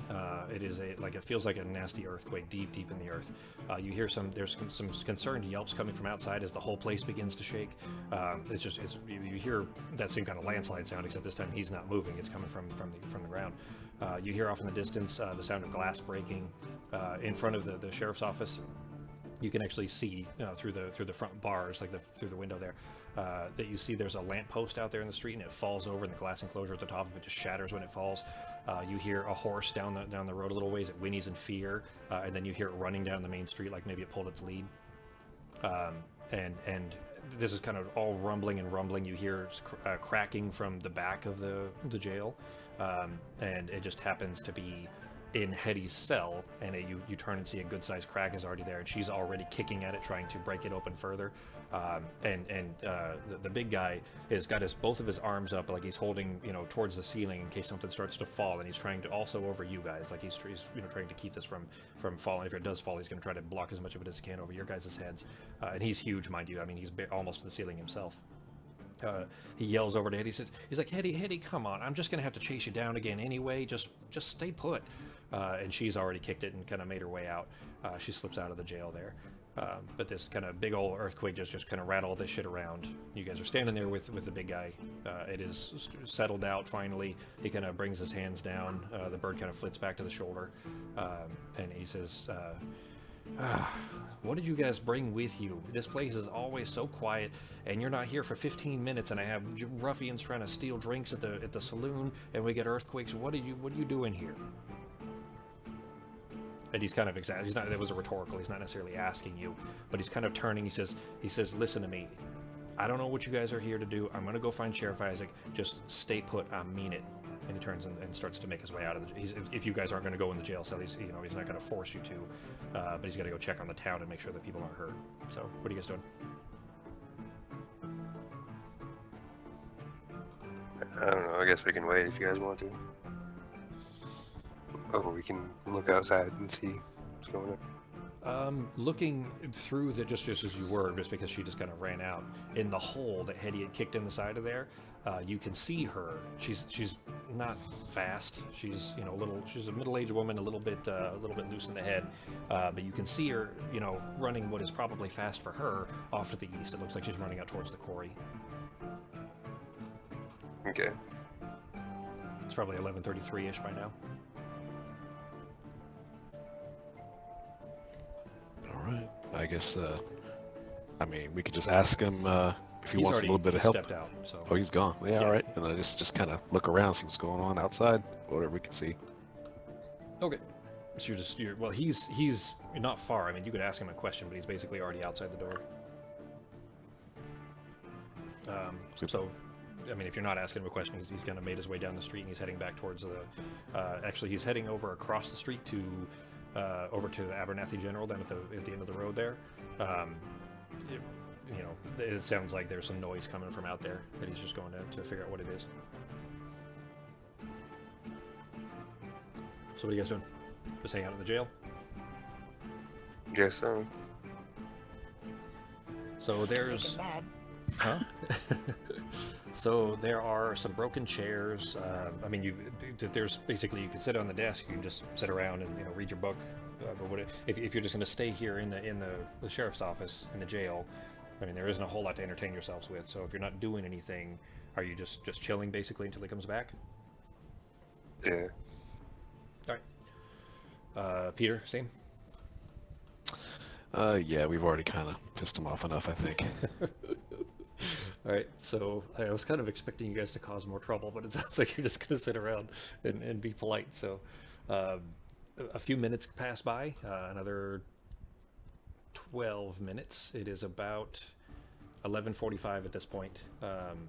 And you can actually, through the window, you can see the clock tower up in the distance. And you can see on there where it says right about 11:45. And you're just kind of sitting there getting bored, just waiting for this guy to come back. You've seen he went down to the big guy went all the way down to the end there, and he was in the general store for a little bit, and then he came out. He went over towards the and you can hear him from a mile away just because he's so loud when he's walking.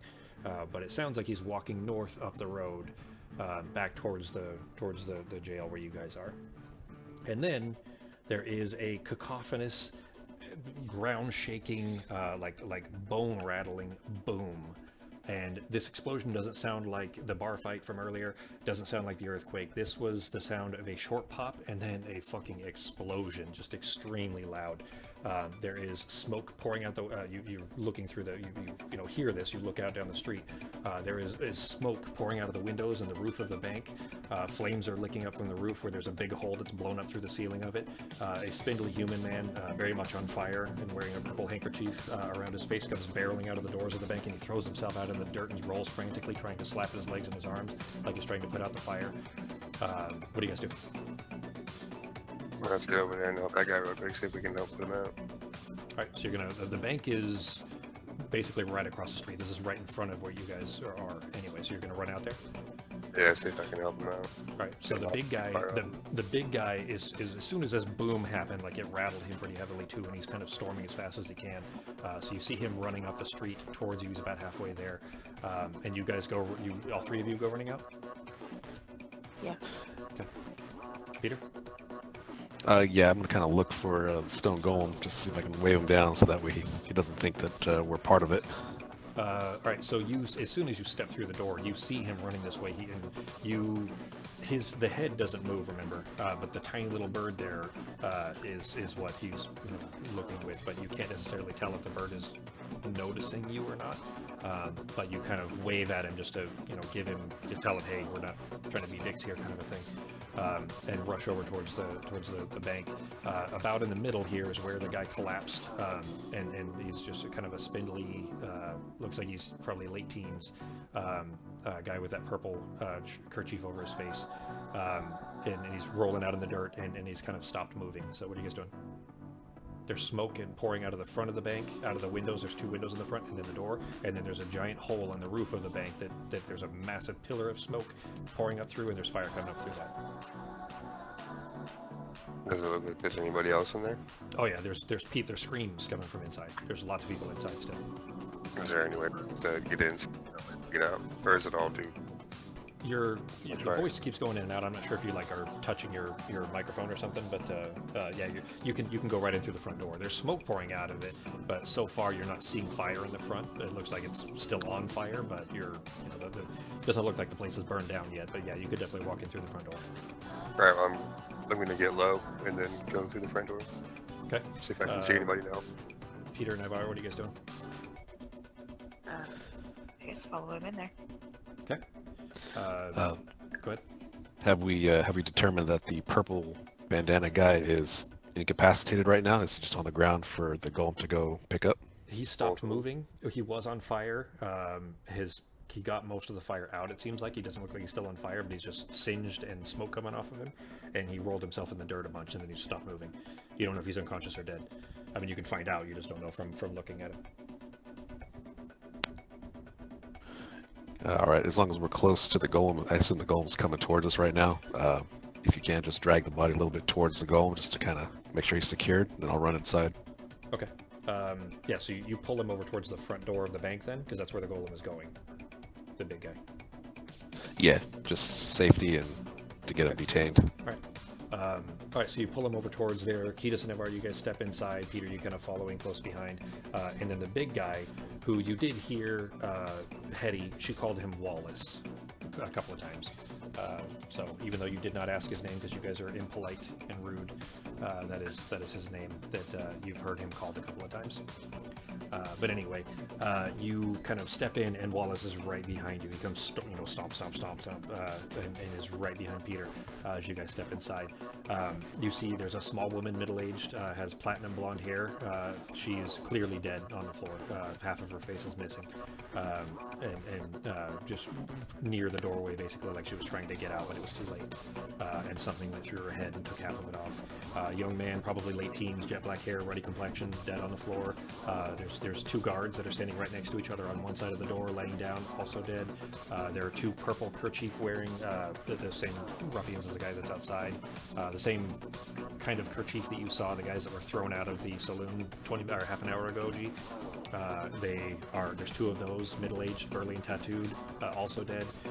There are 3 purple kerchief wearers that are still alive that look terrified, and are immediately turn and try to run to the door. You guys are in the way, and Wallace is behind you. There's no getting out. There's no getting through Wallace through that door until he moves. But they run. They turn to run rather. See Wallace there, and all 3 of them pull out. One of them pulls out a short sword, and 2 of them pull out just kind of busted ass like family knife. Like this is probably a knife they got from their dad, kind of a thing.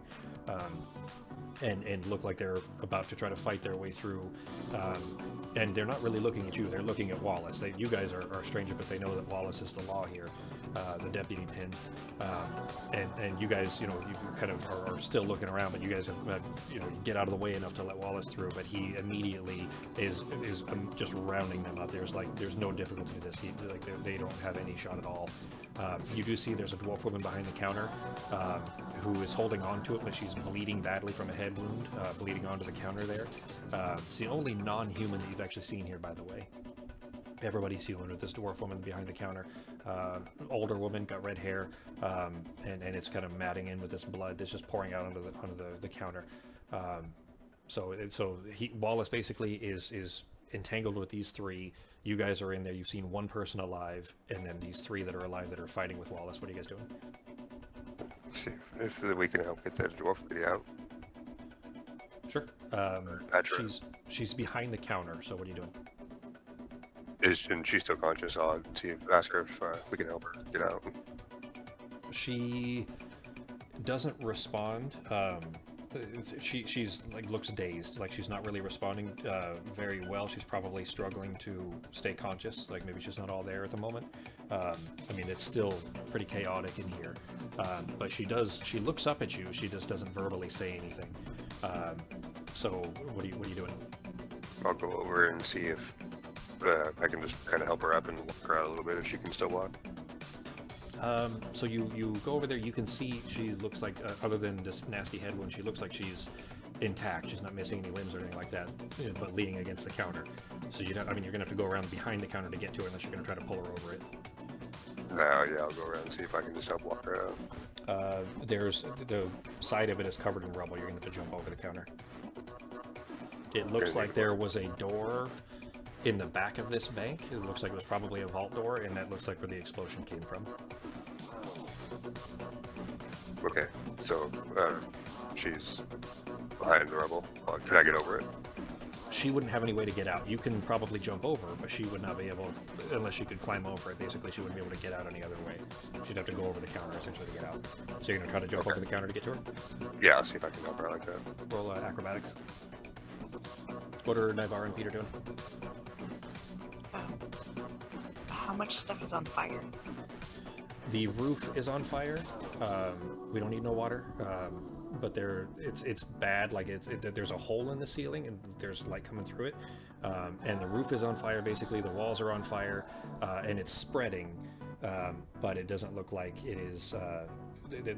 Basically, it's not that the fire is much of the problem as much as the explosion and the place is starting to crumble.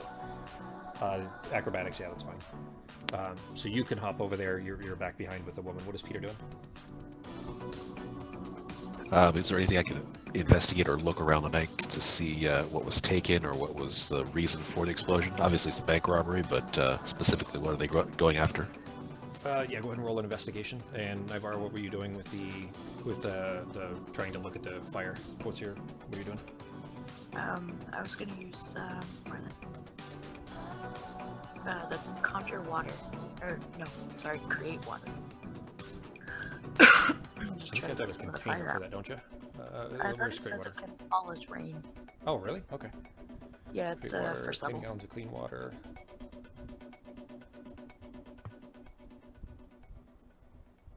Okay.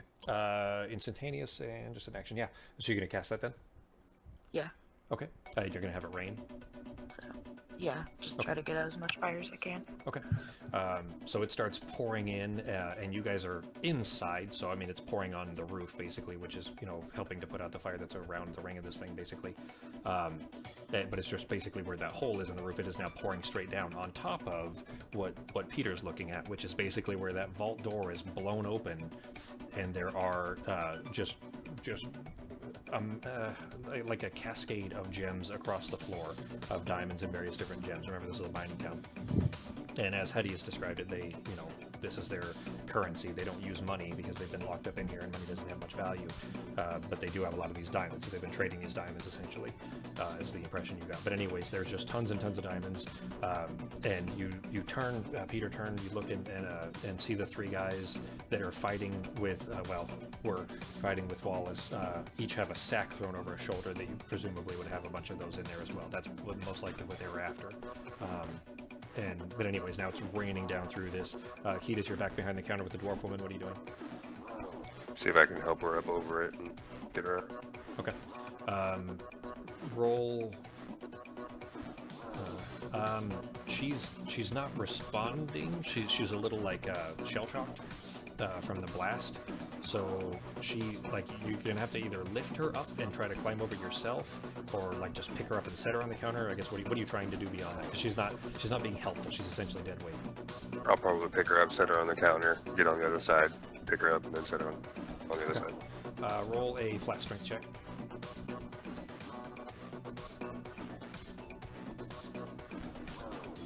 Okay.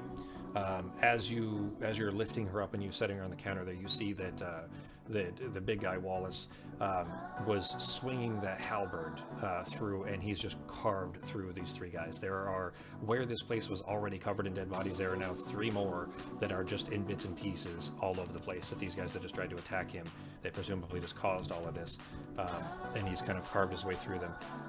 But as this is happening, the roof is starting to cave in. Like, the explosion of it has destroyed this place. The building is starting to collapse. You've got the dwarf woman up on the counter there, and you're hopping back over to get to the other side. For Peter, well, so as you guys are doing this, actually, because you're trying to get her out, you've kind of hopped back over, you're about to grab her and maybe run out the door, whatever you're going to do. Wallace shouts out to you, he says, look, I need to know, and he's kind of turning, looking at you. Well, the whole thing is turning to look at you, but the bird is shouting, and she says, I need to know what the fuck you guys brought with you, who you are, and what you're doing here. It's my job to keep this town safe, and this hour's kept me from doing so. Tell me where the fuck you came from, what you're doing here, or I'm not going to let you leave. And he's blocking the door. After he just carved through those other 3.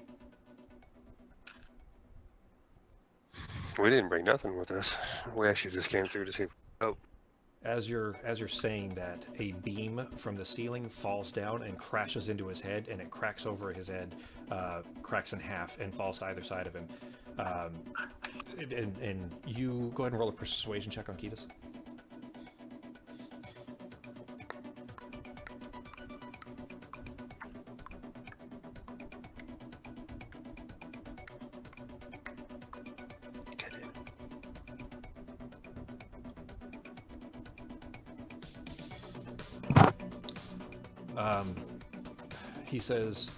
He says, all right, fine, just go, and he kind of steps out of the way, and he's motioning for you guys to rush through the door. The 3 of you rushing out.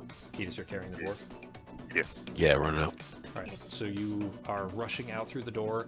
Another beam comes crashing down just in front of you. You're able to kind of duck up under it. I should have asked you guys what order you're going in, so I'm just going to roll it randomly to see who was last. Navarro, roll a dex save.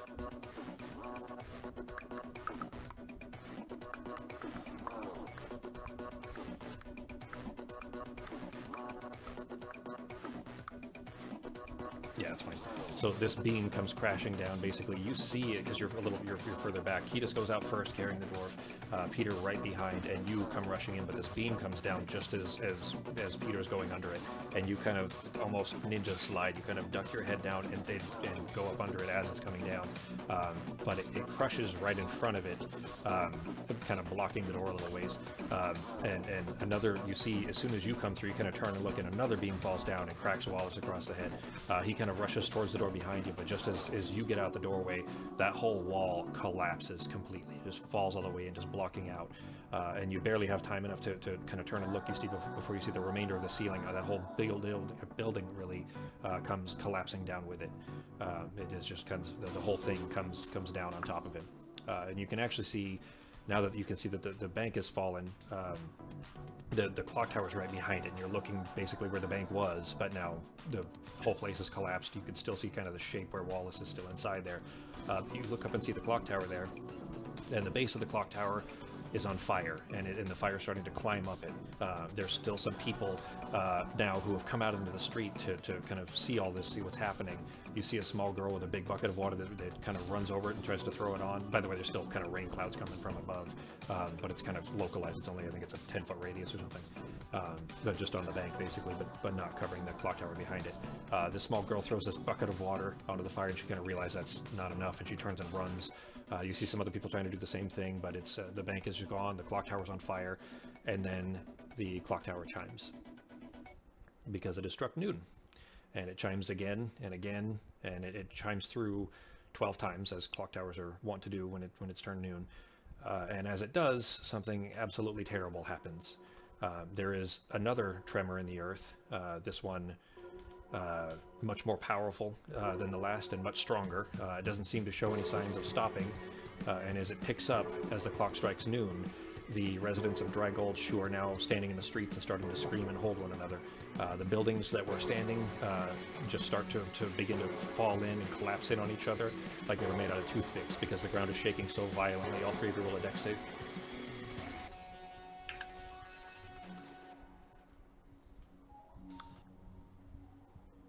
Nice, natural 20.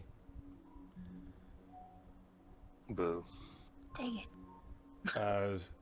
Ketis, you're carrying the dwarf woman. You can't keep your footing, and you go just, feet basically catching on this shaking earth, and you go falling straight forward, and end up kind of landing on this wounded dwarf woman in your arms. And she cries out and kind of rolls out of your arms and is just rolling into the dirt, and she's not moving. The cracks start to form and spread throughout the ground, but they're not just fissures; they're massive cracks, just chasms in the ground. There's a bright and incredibly hot light coming up through the ground, and you hear the screams pick up all around you, and the fissures grow bright, and a plume of this unbearable heat kind of emerging from the ground. And the ground, this entire around here, the whole town is swelling up beneath you and just toppling all the buildings as the ground expands. The clock tower snaps at its midsection as it chimes its 12th chime, and it falls over into that large 2-story manor at the end of the street with a loud crash, just crashing through the roof of the manor at the street there. And the ground, as quickly as it expanded, just begins to fall out from beneath your feet, and you're just falling. And you're burning, and you're being crushed, and you're being shattered with the earth as it compresses down around you, and you hear an anguished scream come from something massive, unimaginably massive and furious from underneath, from deep in the earth there.